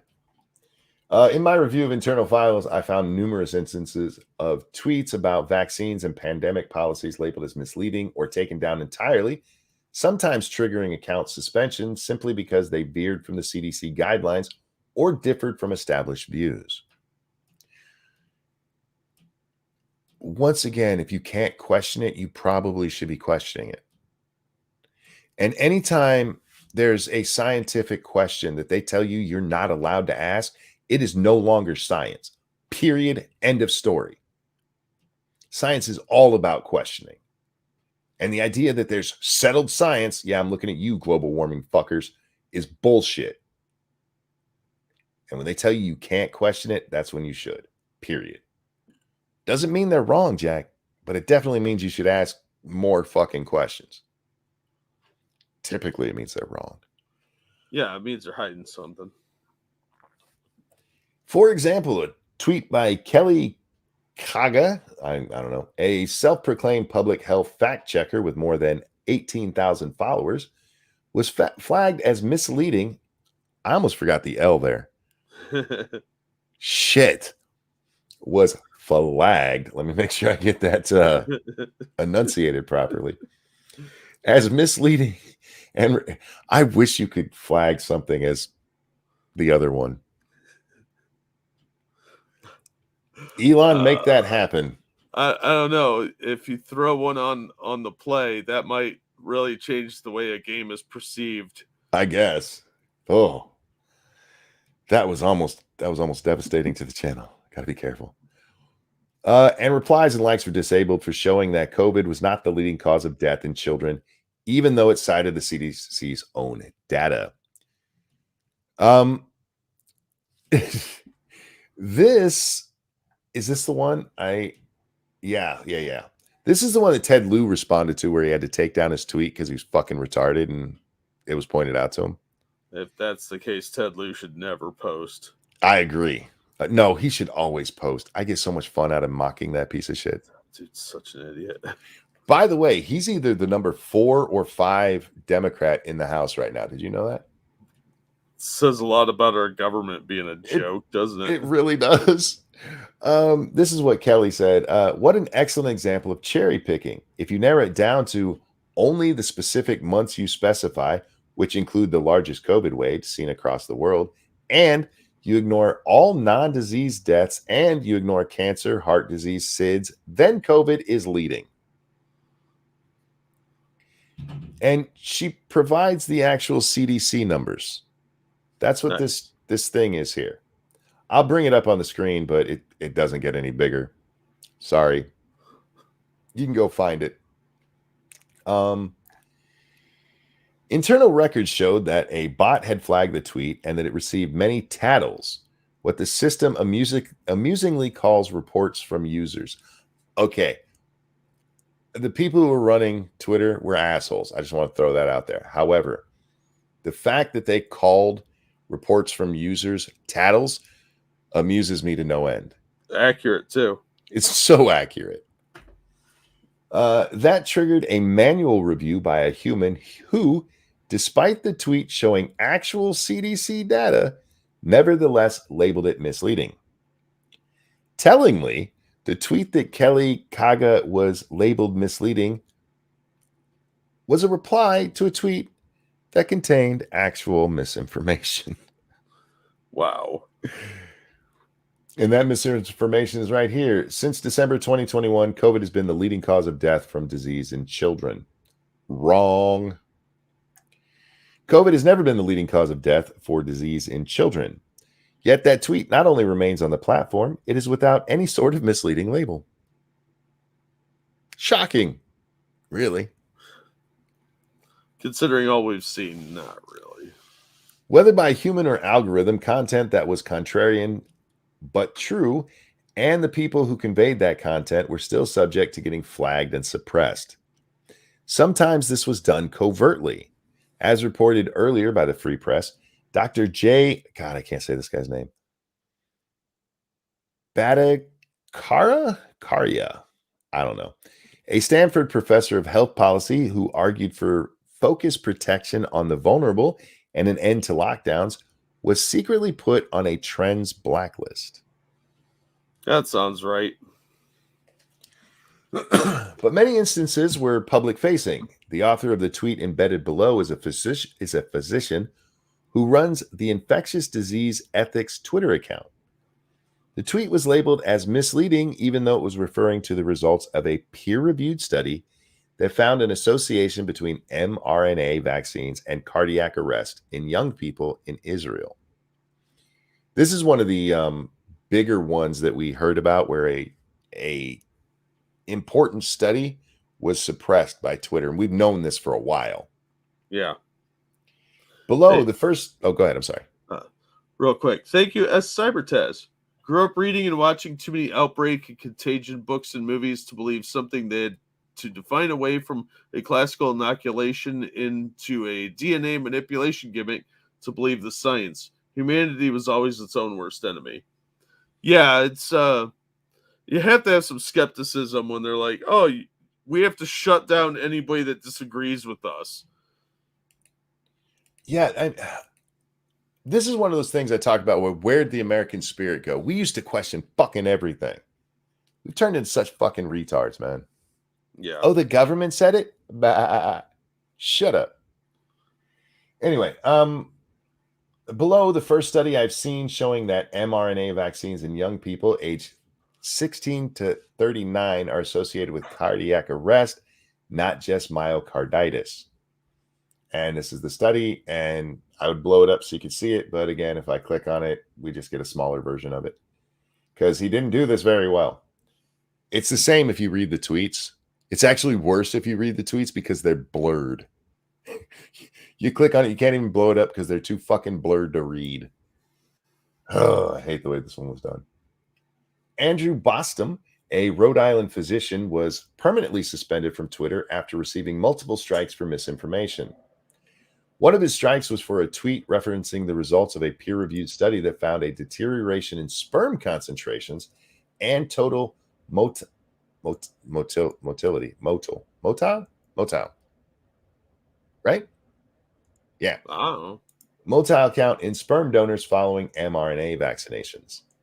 Primary COVID 19 BN2-162B mRNA vaccination temporarily impairs semen concentration and total motile count among semen donors with apparent rebound by 5 months, but no data on boostering effects.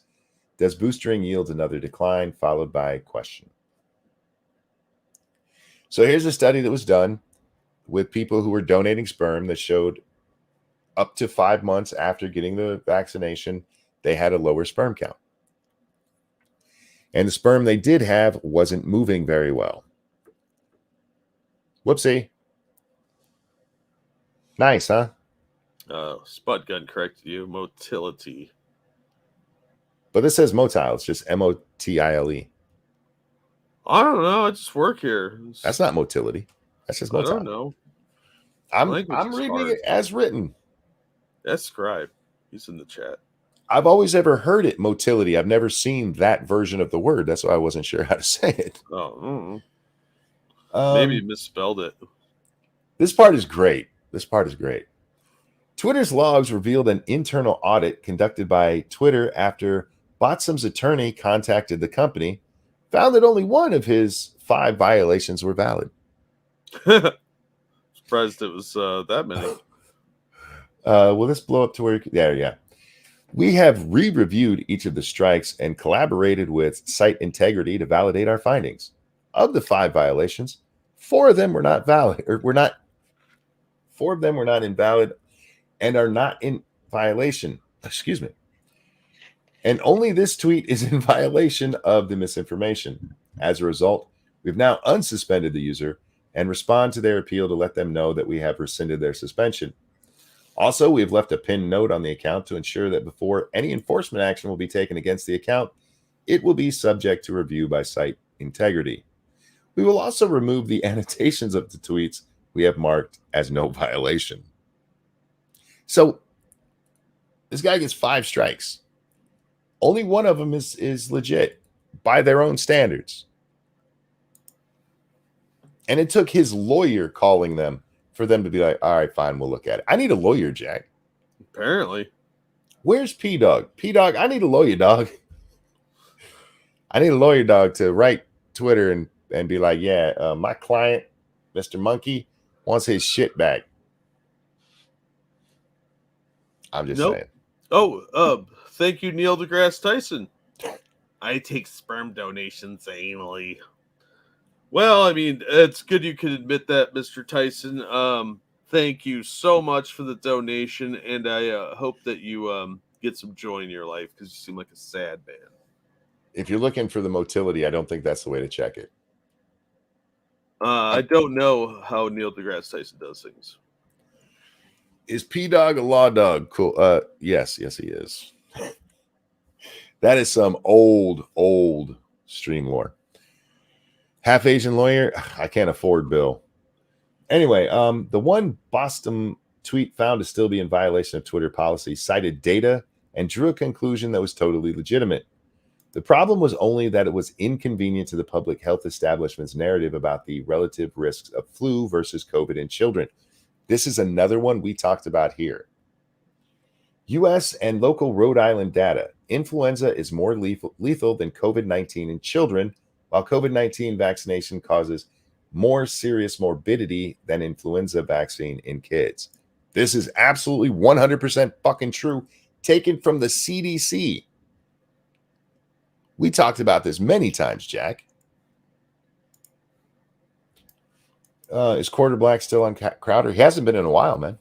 He went off to do his own thing. He hangs out with people like Yellow Flash and those guys. I'm trying to remember anybody else in that little group. But yeah, he got in trouble for this one. This is the one that they say is in violation. It's 100% true based on the CDC's own findings. So, this tweet was flagged not only by a bot, but also manually by a human being, which goes a long way to illuminating both the algorithmic and human bias at Twitter. It seems grossly unfair, Boston told me when I called to share with him my findings. What's the remedy? What am I supposed to do? His account was restored along with a number of others on Christmas Day. Mine wasn't, fuckers. I was actually rejected on the day after Christmas. Ain't that some shit? Well, it's because they don't love you. Ain't that some bullshit? I need a lawyer. He says here that it was flagged by a bot and manually reviewed, but it was also reviewed again by the site integrity team. This went through several humans who were like, yeah, we got to keep that one off. Even though, once again, the numbers come from the CDC website.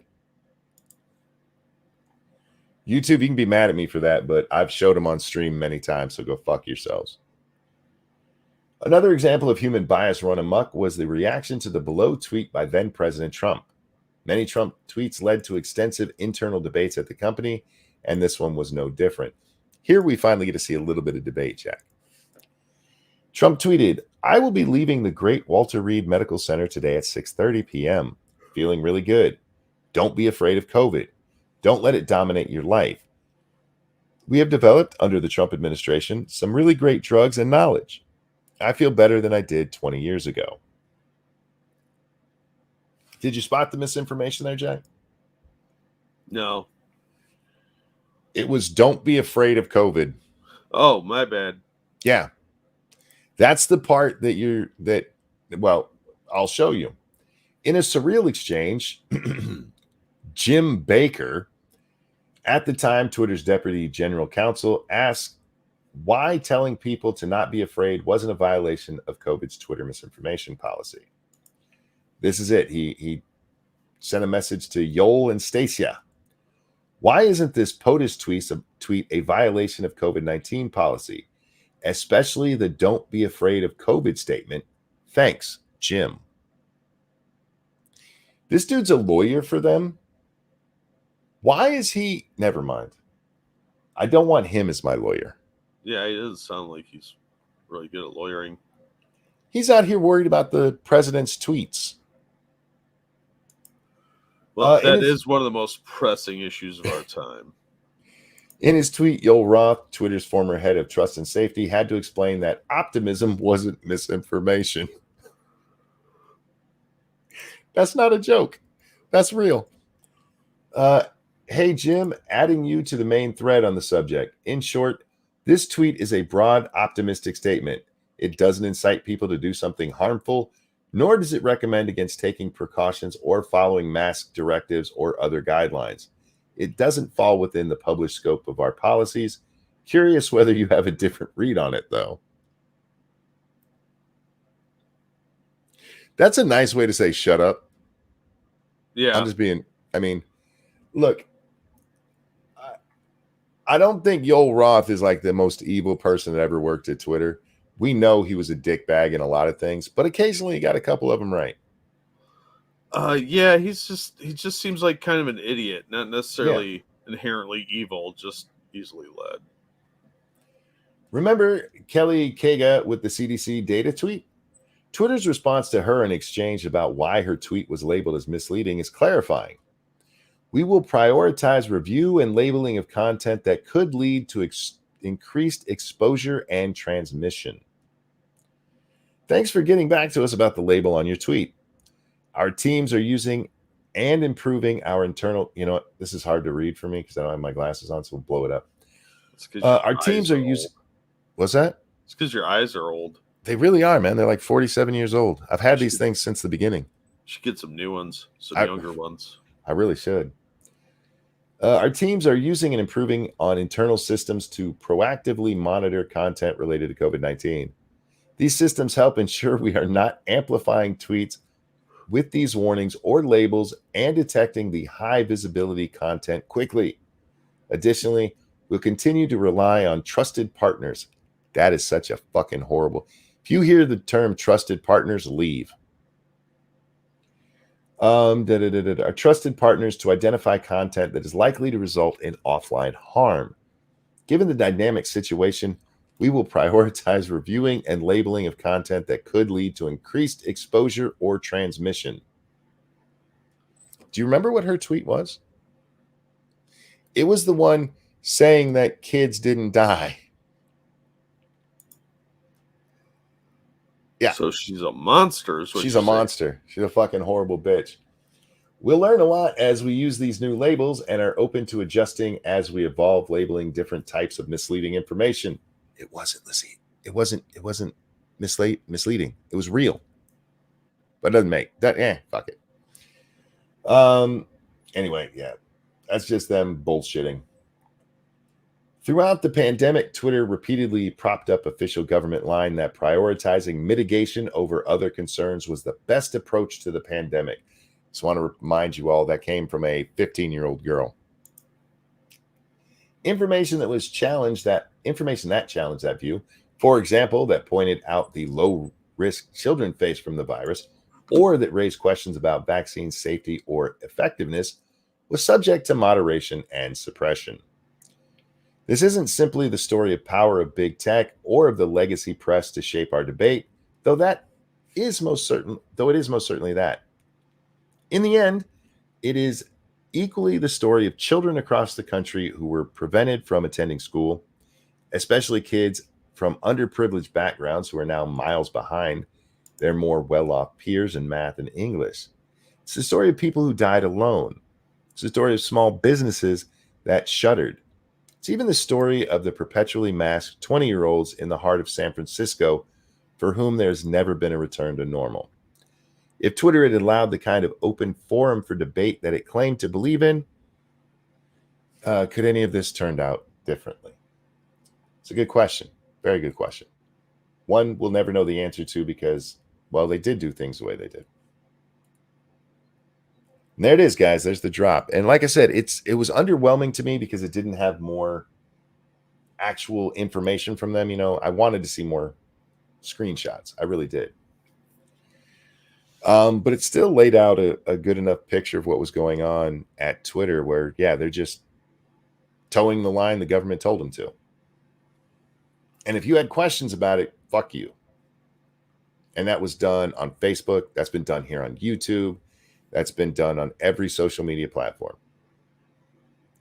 Look at the shit. I mean, I know I brought him up earlier, but look at the shit Joe Rogan got. They made him capitulate. They gave him a nice struggle session, Jack, and made him take it back because he just didn't understand the real danger. And I love what he put there at the end, Jack. It's the story of people who died alone because that doesn't get talked about enough. Yeah. You had people who couldn't be with their loved ones as they were dying because, oh no, they might get sick. You just get accounted as a COVID death then. You weren't allowed to have funerals for your relatives, Jack. Weren't allowed to sit with a dying relative and they had to die alone. That's one of the most repulsive things possible. I stand by my statement very early on that we should have had COVID parties. I stand by all my statements about natural immunity. I stand by my statements that the only way you really need a vaccine is if you have several comorbidities or you're old, which in itself is a comorbidity. Yeah. Seems like every decade is a new comorbidity after 60. Yeah, probably after 50, sadly. Yeah, maybe. But we were never allowed to have those opinions in a major way. And there were a lot of people who wouldn't have the conversation at all, like here. You could say a lot over here.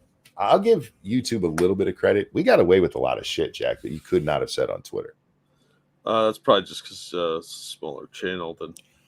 They had their bots out there trolling. I think it's that we actually brought the evidence when we talked about it. Oh, that was. Oh, they still probably would have cracked down. Because let's There, face it, the facts didn't matter at all in this. well, certainly not over on Twitter, and I'm pretty sure it's the same on Facebook and Instagram and all of that stupid shit. This is a lesson in not letting your government go unquestioned. Because make no mistake, this was the government. It might be that, these were Twitter policies, but they came from the government. They came from just listen and believe. And I cannot stress enough. Told you can't question the science, you absolutely should be. Period. So anyhow, that's the drop, Jack. Well, it probably would have been more exciting with actual images to prove what they were saying. Was there any part of it that surprised you? Not really. I mean, it disappoints me. It's just not that surprising, unfortunately. The only part that surprised me is we didn't see more government interference there. I mean, he gave us, the Biden administration was fear, but we only hear about like when they first get in. That we didn't hear about the continued effort, which I'm sure was there. Oh yeah, we're just not seeing that. Yeah, and like I said, this one was kind of disappointing because I think they should have probably had Matt or Barry or even Michael Schellenberg. I think it's how you say his name. One of them, because they did much better jobs with their. No offense to this guy. I'm sure you're a nice guy, but you wrote this like you would write any other news story, and this is a much more important one. Man, people are telling me to tell you about Piers Morgan's. His account got hacked, and somebody dropped the N-bomb. Oh, yeah, I didn't see that. Piers, how'd you get your fucking account hacked? His password was probably "I'm an old man" password. 1, 2, 3, 4, 5, 6. That's the kind of thing a moron would have on his luggage. Exactly. I guess I need to reiterate this because I saw a phishing scam was going around the other day. And it was related to Twitter.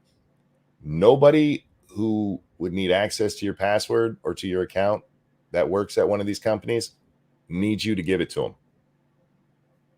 They just don't. Also, the IRS doesn't take green dot payments, so don't go to any. Somebody say, click on this link to make sure your account is secure. Do not fucking do it. They're gonna steal your password. Yeah, that's a phishing operation. They want people dumb enough to go over there and type it in and make it look like, oh yeah, I just signed into this, and all they do is they steal that shit, sign into your real one, and lock you out. Don't do it. Anyhow, also, as I told you before, if you're going to a website, make sure you're not clicking on one that says ad. If you go to Google, make sure you're clicking on the actual link, because his password was probably his name. Fair. No, it's his name plus the phrase "is awesome." Yeah. Wouldn't it be great if his password was "fuck Piers Morgan"? I'd laugh. Phishing, nothing new for the internet. It's not, but it goes in cycles. And you got to remind people, do not ever give out your password. Do not ever give out your password. Ever. Turn on two-step notification. I know it's a pain in the ass, but do it. You'll be happier. Trust me, it is a lot easier to go through two-step notification than to try to get your account back. I still don't know how my WoW account got hacked that one time. I never went to any other sites. I never bought gold or anything like that you would expect to get your account hacked. No idea how they got in. Inside job. But they were very nice about it. It only took less than 24 hours to get everything back, and they let me keep all the stuff that they sent. One of my tunes, it was my rogue. She had mining as one of her occupations, and they set her on a path to go around this one area and mine, and got me a shit ton of materials. So it was awesome. Well, anyhow, they're not really out anything by letting you have a bunch of digital shit. Nah, not at all. And it was a nice sorry this happened. Yeah, I still don't know how that one happened. The only thing I can think that there is the possibility, there was this site called Pulse, I think it was, which lots of gamers used, and they ended up getting compromised. Uh, Or Curse, sorry, not Pulse, Curse. Pulse was the gay nightclub. yeah, that is a bit of a difference. But yeah, at that time, I had a bad habit of using the same password everywhere. That was before I started my new thing of I don't care what this password is. I don't want to remember it. I'll never be able to get it from you. Yeah. Good luck guessing my password. If you guess it, please let me know. Because I don't fucking know what it is. Oh. Real quick. Thank you, Travis Gardner. I've always been told you will never doubt the IRS is after you. If you doubt it, it's a scam. True.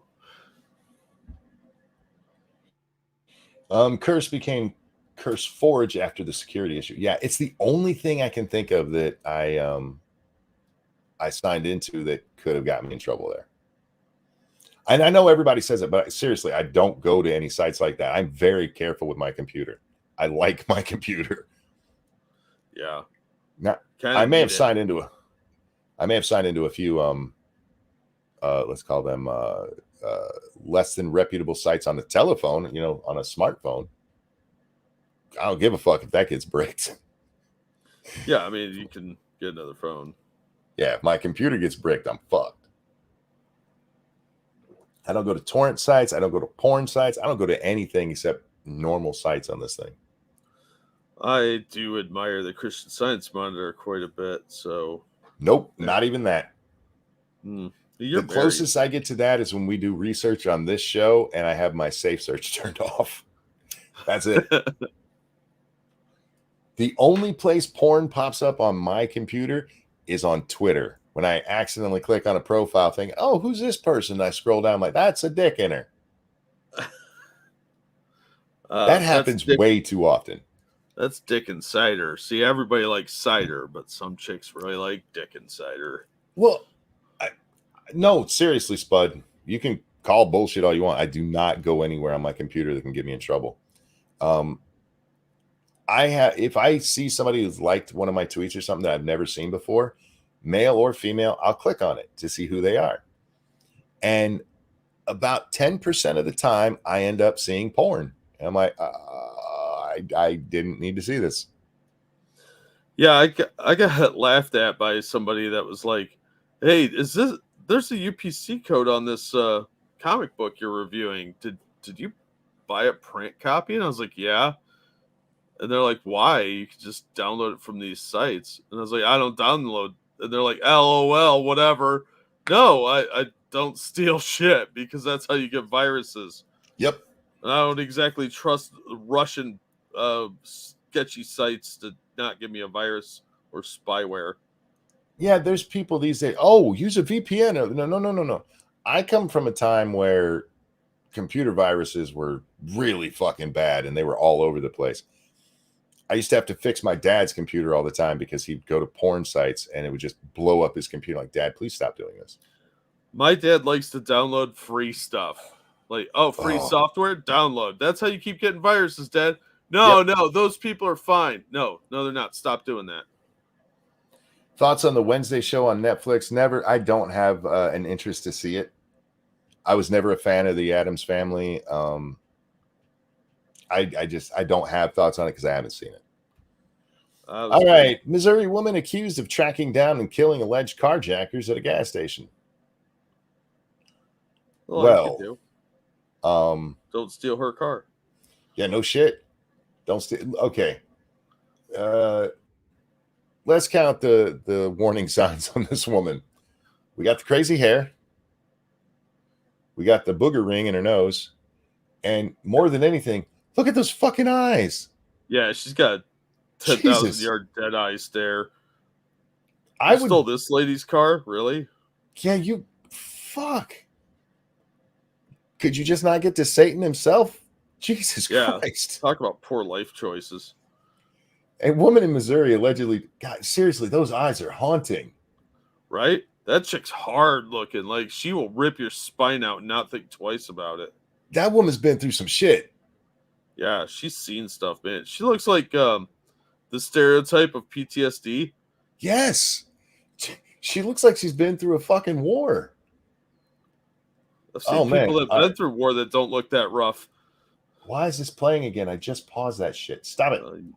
You think you paused it? A woman in Missouri allegedly tracked down and killed the men she believes stole her car, police said. I hope they're the ones that did it. Demisha Coleman. I like that name, Demisha. Demisha Coleman, 35, was arrested after killing and charged with 2 counts of murder, 1 count of assault, and 3 counts of armed criminal action. She allegedly shot and killed Darius Jackson, 19, and Joseph Farrer, 49, who she believed had stolen her car. Police responded to reports of a shooting at a gas station. She likes shooting at a gas station. She's like, fuck it, I don't care if it blows up. There's not a whole lot of chance of shooting at gas and actually making it blow up. That's a Hollywood thing, but still hardcore. That's hardcore. She's like, fuck it, I'll take all of us out. Police responded to the reports in where they found Mr. Farrer and Mr. Jackson with gunshot wounds to their torsos. A third man was shot in the head but survived. Fuck. All right. If you're taking bets, all right, 3 people were shot, 1 in the head and 2 in the torso. Who do you think lived? And you're like, the guy shot in the head. Right? How did he live? Ask him. Jesus. Thank you, Keldrig. Dyed dreads are a special kind of crazy. Yeah. Yeah, that's like doubling up on the crazy. And she sat for a while because she has really dark hair. Duh. And that is a really bright blue. That shit, yeah, she had that stuff in her scalp for a while. Don't fuck with a woman who looks like this. Why are you doing? Well, don't jack cars anyway, but if you're gonna, Jesus Christ. Fucking ad started again. God damn it. It's unclear if the victims had stolen Mrs. Coleman's car. According to police, surveillance video shows Miss Coleman approaching the gas station with a man who was also armed. She allegedly approached a Hyundai Tucson she believed to be hers, opened the door, and began firing her gun inside. Well, was it her car? Yeah, because if it was her car, I kind of don't have a whole lot of problems with this. If the cops aren't going to do their job. They said we don't know if they stole it, but was it her car? That gives us a big clue. Yeah. Like Ebony said, I understand why she did this, but I heard she accidentally shot an innocent bystander. That's a no-no. Don't shoot the innocent people. Yes, fair. Fox News reports that Miss Coleman told detectives that she went to the gas station to retrieve her stolen vehicle. She had no prior criminal history. Hyundai and Kia thefts have surged in the St. Louis region. And why? Why? I don't know. They're reliable? All right. In recent weeks, a viral TikTok trend shows users how to use USB cables to hotwire that's why. Hotwire the cars and likely contributed to the spike in thefts. The car makers are facing a class action lawsuit as a result. What? How the fuck you hotwire a car with a USB cable? I shouldn't ask that because somebody will tell us. Don't say it in chat if you know. But why did you make a car that could be hotwired with a USB cable? I'd be more interested in why they're getting sued when they're not the ones that put the video out. Because they made a car that you could hotwire with a USB cable. Yeah, but that doesn't make it their fault. They're just cutting corners. That's to be expected of technology. They might not lose the suit, but I guess the idea would be that they should have known better. Well, look, you can sue for anything these days, man. That's true. Why is this fat bitch on my screen? I hate those women. Value? You know who that is, right? It's one of them 600-pound life people, right? It's the Slayton sisters? Is that their names? Oh, yeah. They started out scamming people on YouTube, and then for some reason TLC gave them a TV show. Yeah. Porky and Moo Cow. Yeah. They are the only people I've ever seen with a fat forehead. Look, they're running out of places to put that stuff, okay? When you are so fat, body's like, put it on the forehead, it's time to stop eating.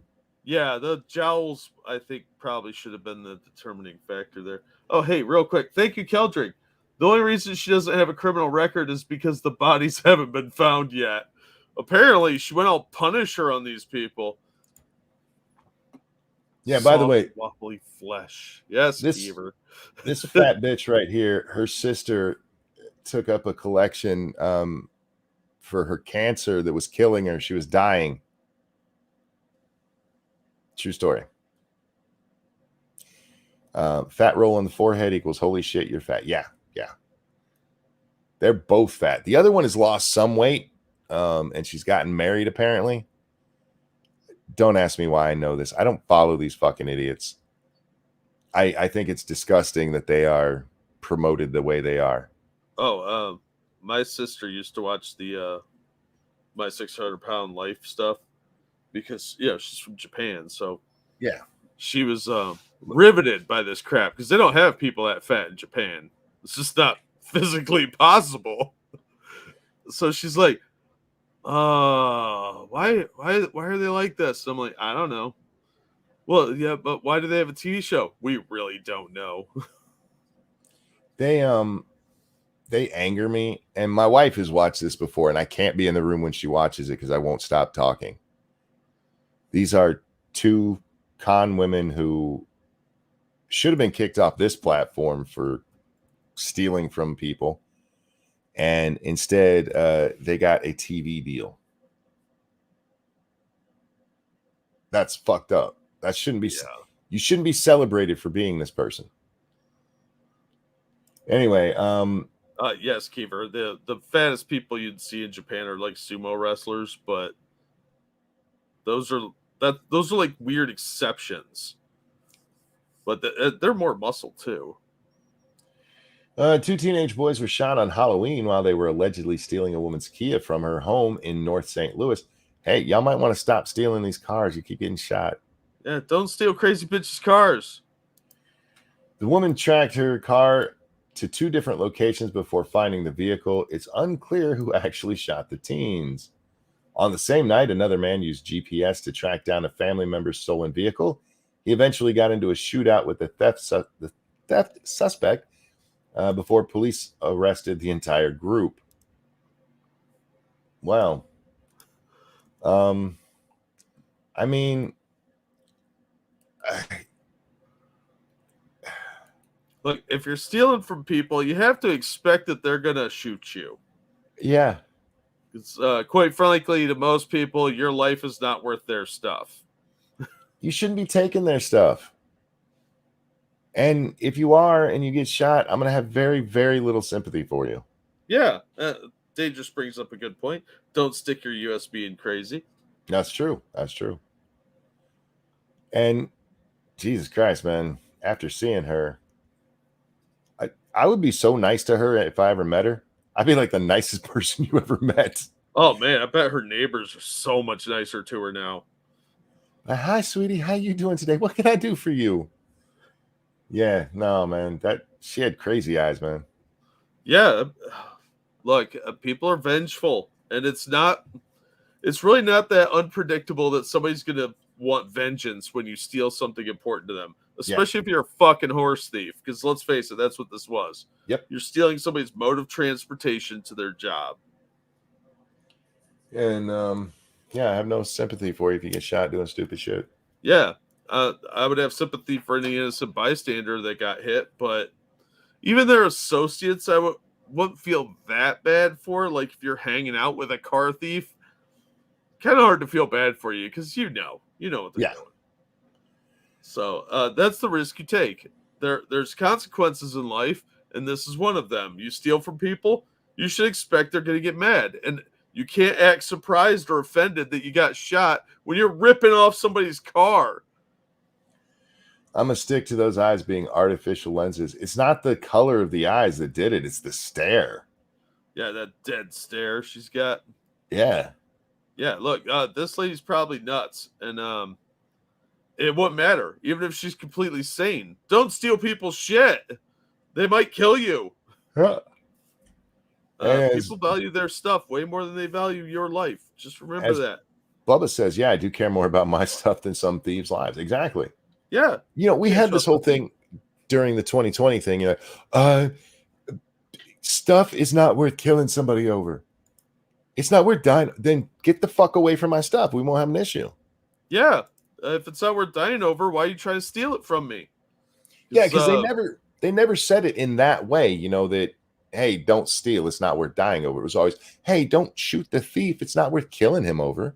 Fuck that guy. Isn't it? Because bullets are, even now with the ammo shortage, still fairly cheap. And I guarantee you my TV is worth more than a couple rounds out of my firearm. Fuck, man, you don't even need to, all you need is a stick. You can beat Yeah, somebody to death with a stick. But you put a hole in them first, then you can poke them in the hole with the stick. Fuck around and find out. You're damn right, man. Damn right. Yeah. And look, Like, I'm not advocating people going out and shooting. I'm just saying if somebody gets shot, stealing, that's on you. Yeah, you have to expect that there will be consequences, and we're not advocating violence, but it's an obvious consequence potential when you rip people off. Yep. Somebody said a minute ago, I'm sorry I missed who it was, but they said the Wild West is returning. It kind of is. Well, the police won't do their jobs or can't do their jobs. DAs won't prosecute. We just saw DA Mike Schmidt. I didn't toss the article in, I don't think, but DA Mike Schmidt had to dismiss a bunch of charges because they fucked around and waited too long. I don't know if I want to do this story. You don't have to. It's not that. I mean, I'm so tired of this shit. I know. Top school principal hides student academic awards in name of equity. Equity. For years, two administrators at Thomas Jefferson High School, hey, Thomas Jefferson again, for science and technology have been withholding notifications of national merit awards from the school's families, most of them Asian, thus denying students the right to use those awards to boost their college admission prospects and earn scholarships. You dirty motherfuckers. I don't understand the hatred for Asians. I really don't. Probably because they're so sexy. But punishing these Asian kids because they won awards? Go fuck yourself. You're too smart. Sorry, we got to dumb you down to all the other dummy-dums that we can't lift up. Jeff said it's harder to explain how you beat them to death. Yeah, but that's so satisfying. I mean, I've heard. Yeah. I've heard. It's a lot more difficult to explain why you suddenly ordered vats of lye, too. You ain't got to do that, man. You just got to know the proper place to drop it. Anyway, the episode has emerged amid the school district's new strategy of equal outcomes for every student without exception. Yeah, and this is why, as a country, we're going to fail. Because if everybody has equal outcomes, nobody's worth anything. You know what? Let's talk about the Asian thing. Let's be real about it, Jack. Asians are getting treated like this because they are the, quote, model minority. Yeah. Because despite any hardships that the United States has put on Asians, and we put a lot of them on them, and it didn't end, you know, back in the Wild West.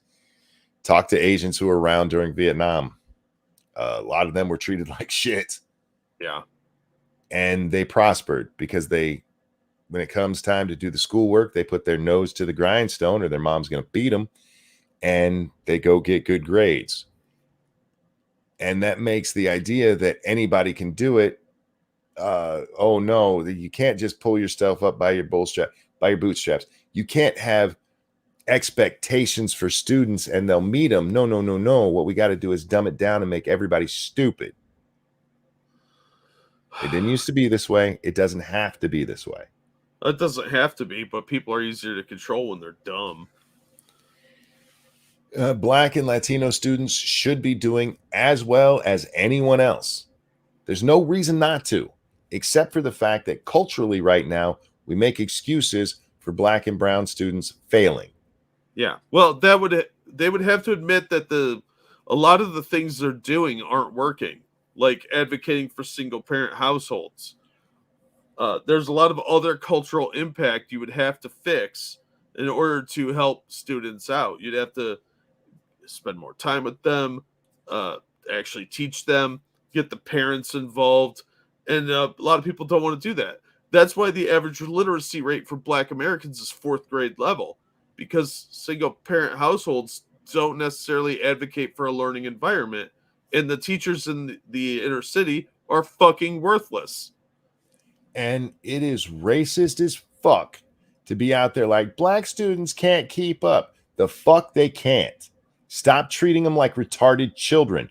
They're people Yeah. with darker skin than you because of pigmentation. You fucking racist shitheads.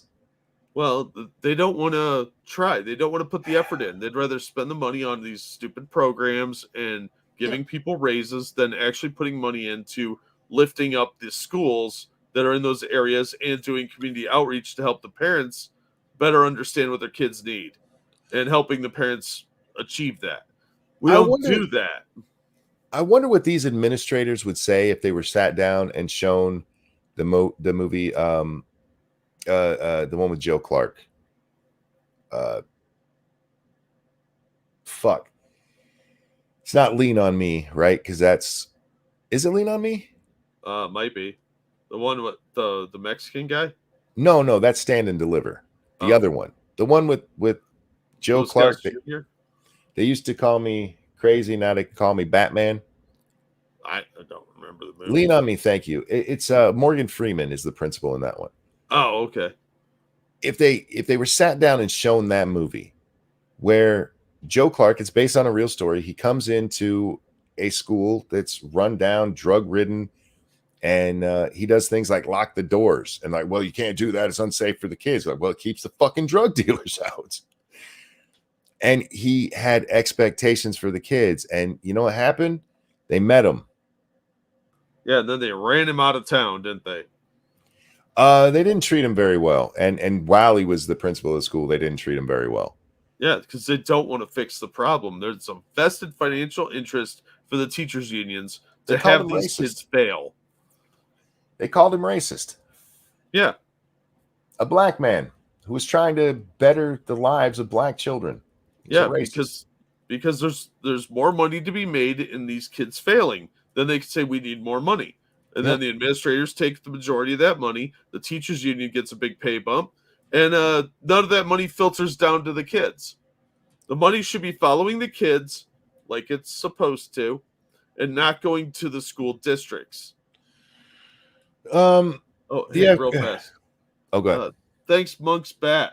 So you finally admitted what you did that night. What? That bat was alive when it left my house. Yes. That's true. That is 100% true. It was alive when it left my house. Might have been as crippled as I am, but the episode has emerged amid the school district's new strategy of equal outcomes for every student without exception. Now, I read the rest of this, guys. This gets really fucking stupid. Oh, yeah. School administrators, for instance, have implemented an equitable grading policy that eliminates zeros, gives students a grade of 50% just for showing up, and assigns a cryptic code of NTI for assignments not turned in. It's a race to the bottom. Thank you, S. Cybertaz, to the tune of Ebony and Ivory, equity in the Ivy League, working with each other to further disharmony. In the Ivory League, working with each other to further disharmony.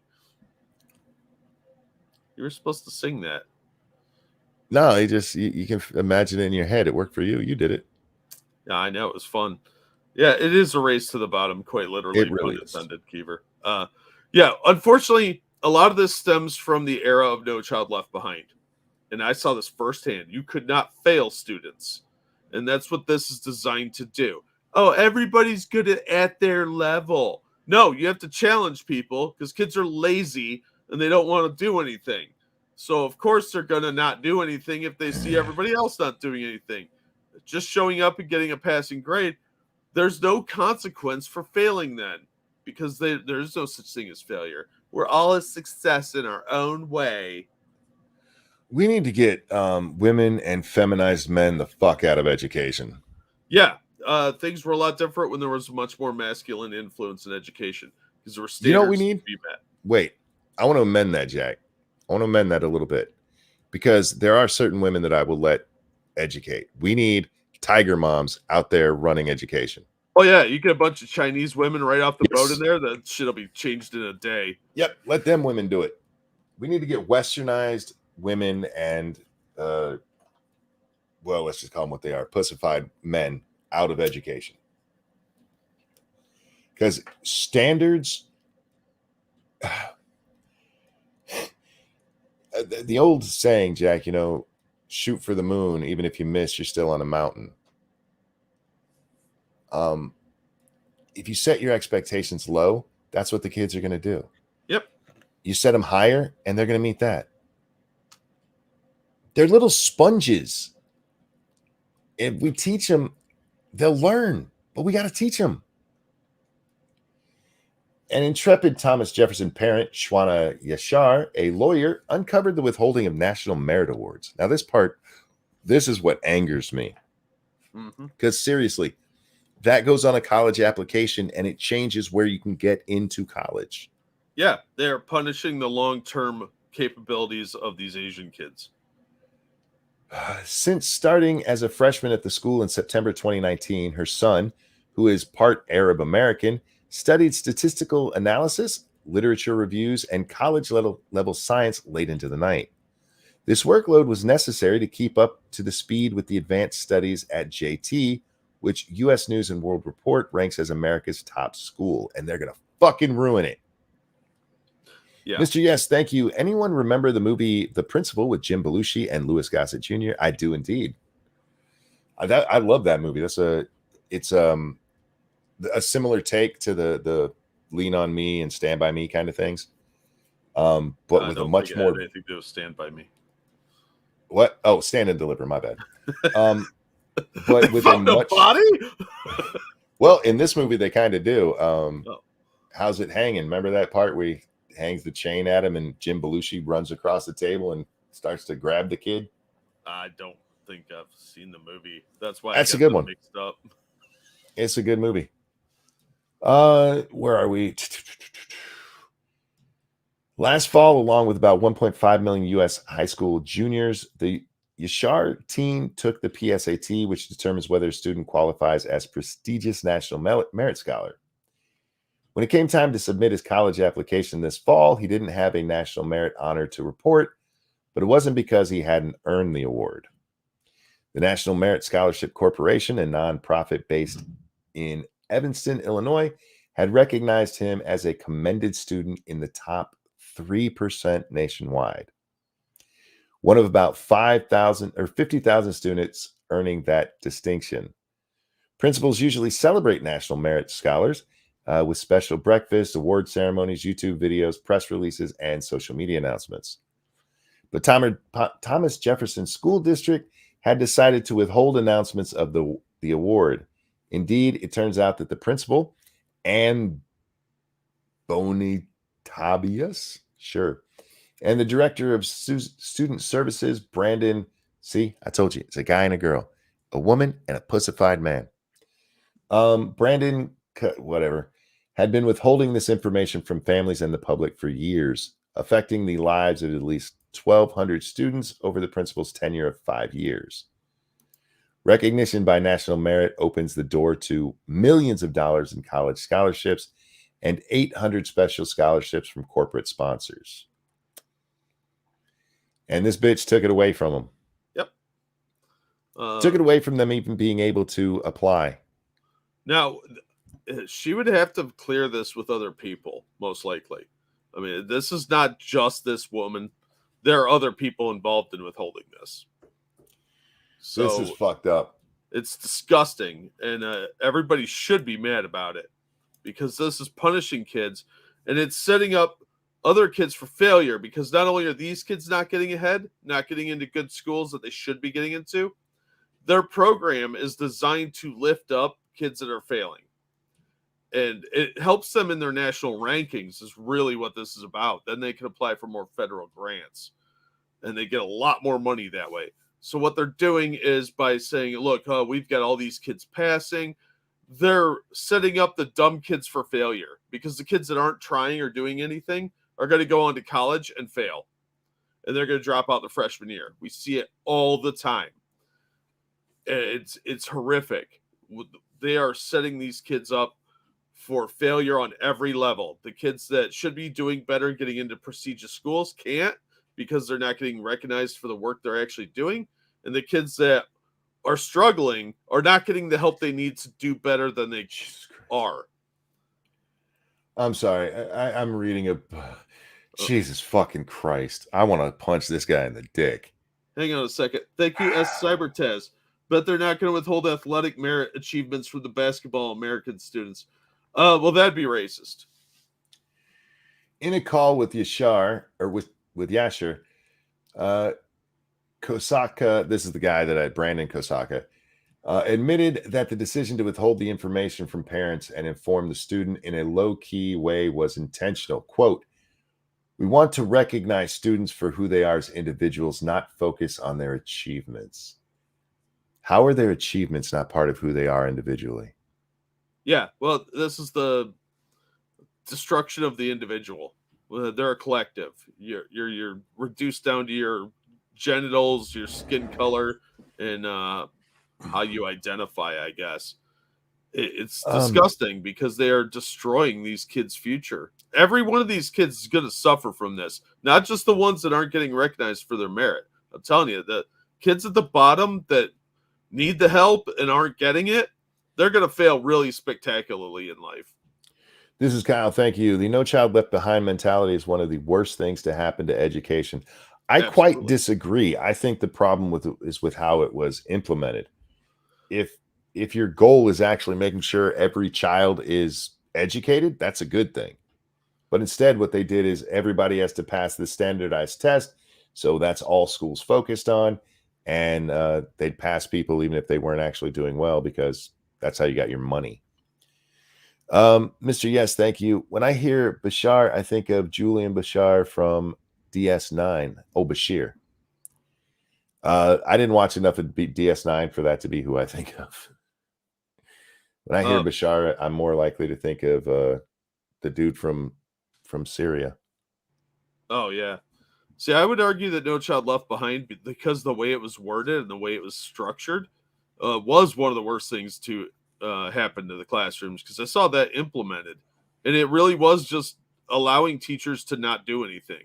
Yeah. They got to sit on their laurels and do nothing, and you couldn't fail any kids, so it didn't matter. So why help the ones that are struggling? You didn't have to help them, and nobody was going to fail.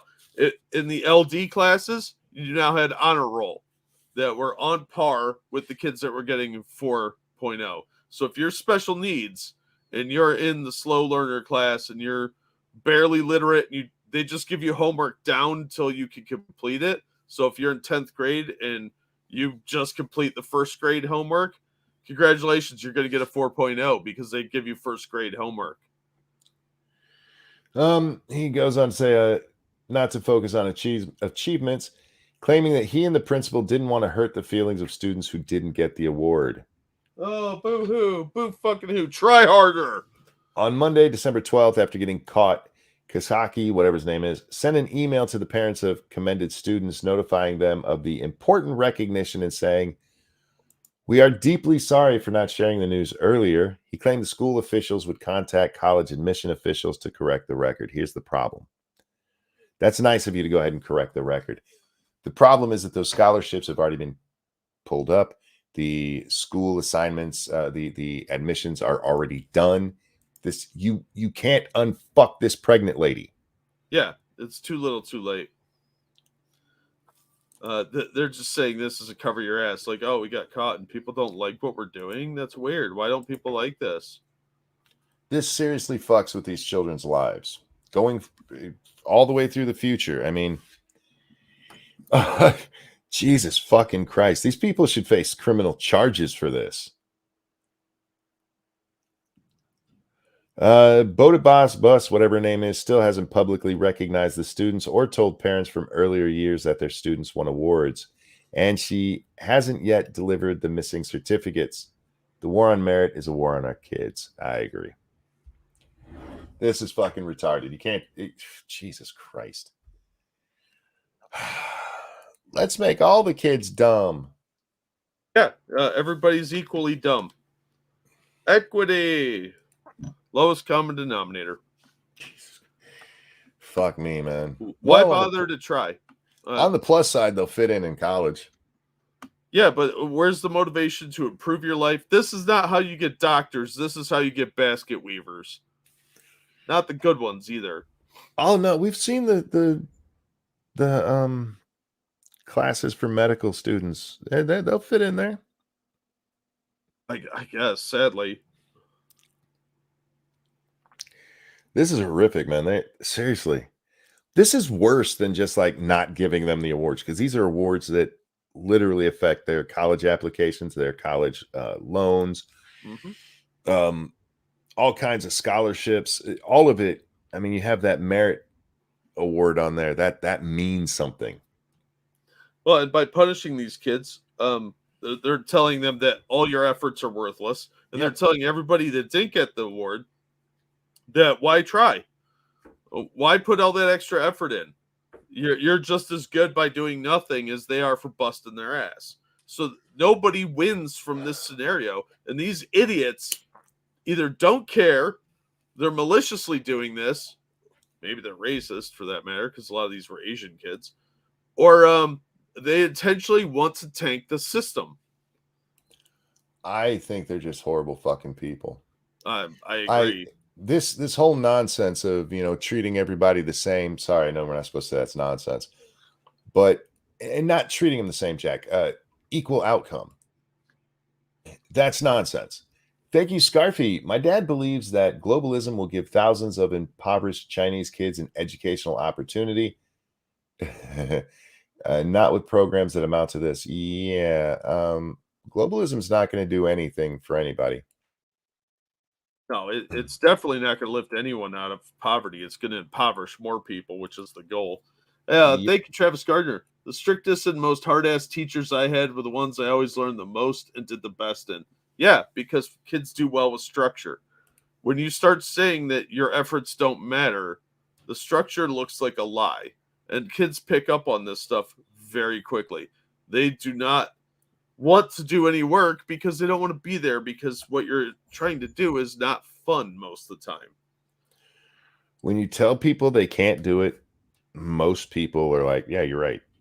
That's just the truth. I know we love the movies where somebody's told they can't do it and they rise above and show everybody that they were wrong. That is not how most people react. Yeah, most people are like, yeah, you're right. I guess I can't. That's why I found this article so insidious and horrible. These people need to be stopped. And they run our education system because the teachers union is fully behind this crap, and they are very powerful. Until we change public sector unions, this is going to get a lot worse. I don't think it'll even change after that. Well, they got to get rid of the mentality, and it's just not going to happen. They have to completely overhaul the education system and start firing these incompetent teachers that want to do this stupid shit. Because anybody with common sense knows that if you're rewarded for not doing anything, you're not going to do anything. No, I hear you. I do. But the problem is, even if you got rid of the teachers' unions, you still have the teachers that we have now. We're all trained by this system that puts this shit into their heads. Yeah, but it's a lot easier to fire them. And you'll just replace them with more people. I don't mean to be so negative on this, but you're just replacing them with the same fucking assholes who came out of the same fucking system. Because the teachers' unions are the ones that set the requirement that you have to have a teaching certification. You'd actually be able to hire people that aren't trained Marxists as educators then. I mean, you need the teaching certificates. No, not if you don't have if you don't have the teachers union on board, because the teachers union sets that policy through the Department of Education, and you eliminate those two things, and you don't have that requirement, because that requirement is not mandatory across the country.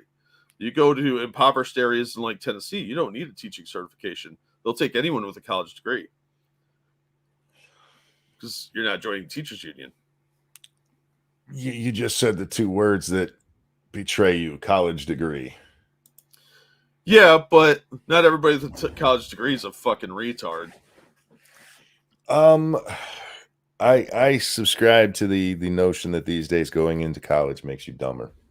Yeah, I agree with you, but Um, I hear what you're saying, and in a perfect world, or even in a decent world, I agree with you. The problem is we live in this one, and this kind of nonsense has permeated everything. well, maybe we could get some Chinese teachers. We need to. We need to get some Chinese moms up in this bitch. Yeah, where's get the tiger moms? Get them tiger moms in there. You didn't get an A, we're gonna beat your ass. I don't know that they actually beat them. Maybe they starve them.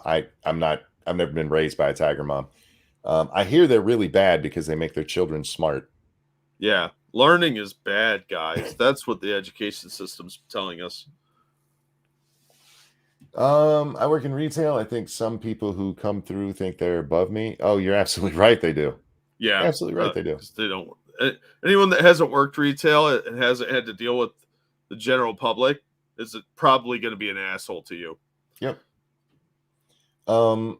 Same thing with service or anything that's not college degree.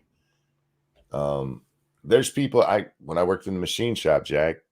Oh, you do that kind of labor. Go fuck yourself. Yeah, if it wasn't for manual labor, you wouldn't have civilization. But they do look down their nose. Of course they do, And because they fuck haven't them. worked they haven't had a real job. Bubba says, and tiger moms are less likely to bang the students. Fair point. Because they're going to be concentrating on education and not the package that the little boys have for them. Yeah, yeah. Man, we need a clean sweep of getting Marxists and pedophiles off in the same thing out of the education system. Our kids are too busy dodging gropey teachers that they can't learn. Guys, we're going to wrap up here. I did clean off the satellite, so hopefully it'll work tonight.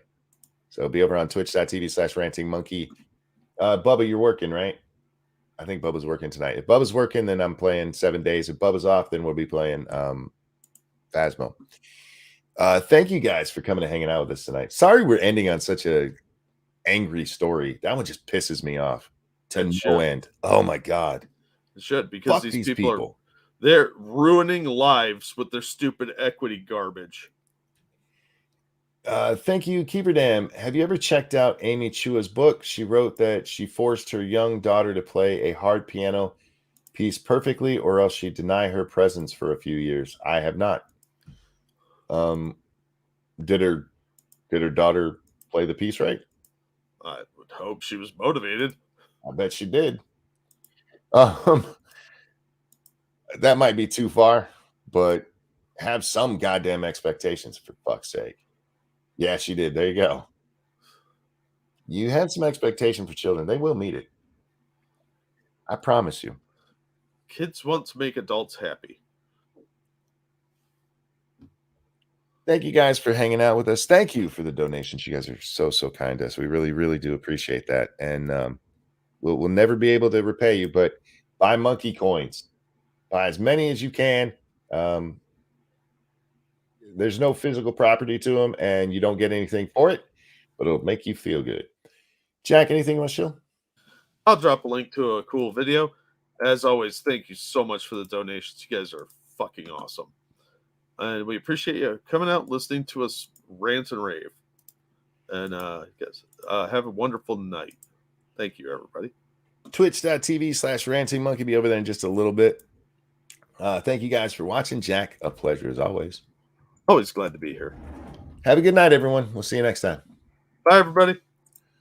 I don't want to sing tonight, but if I don't, you get mad. So I'm singing for you anyway, and now I'm really sad.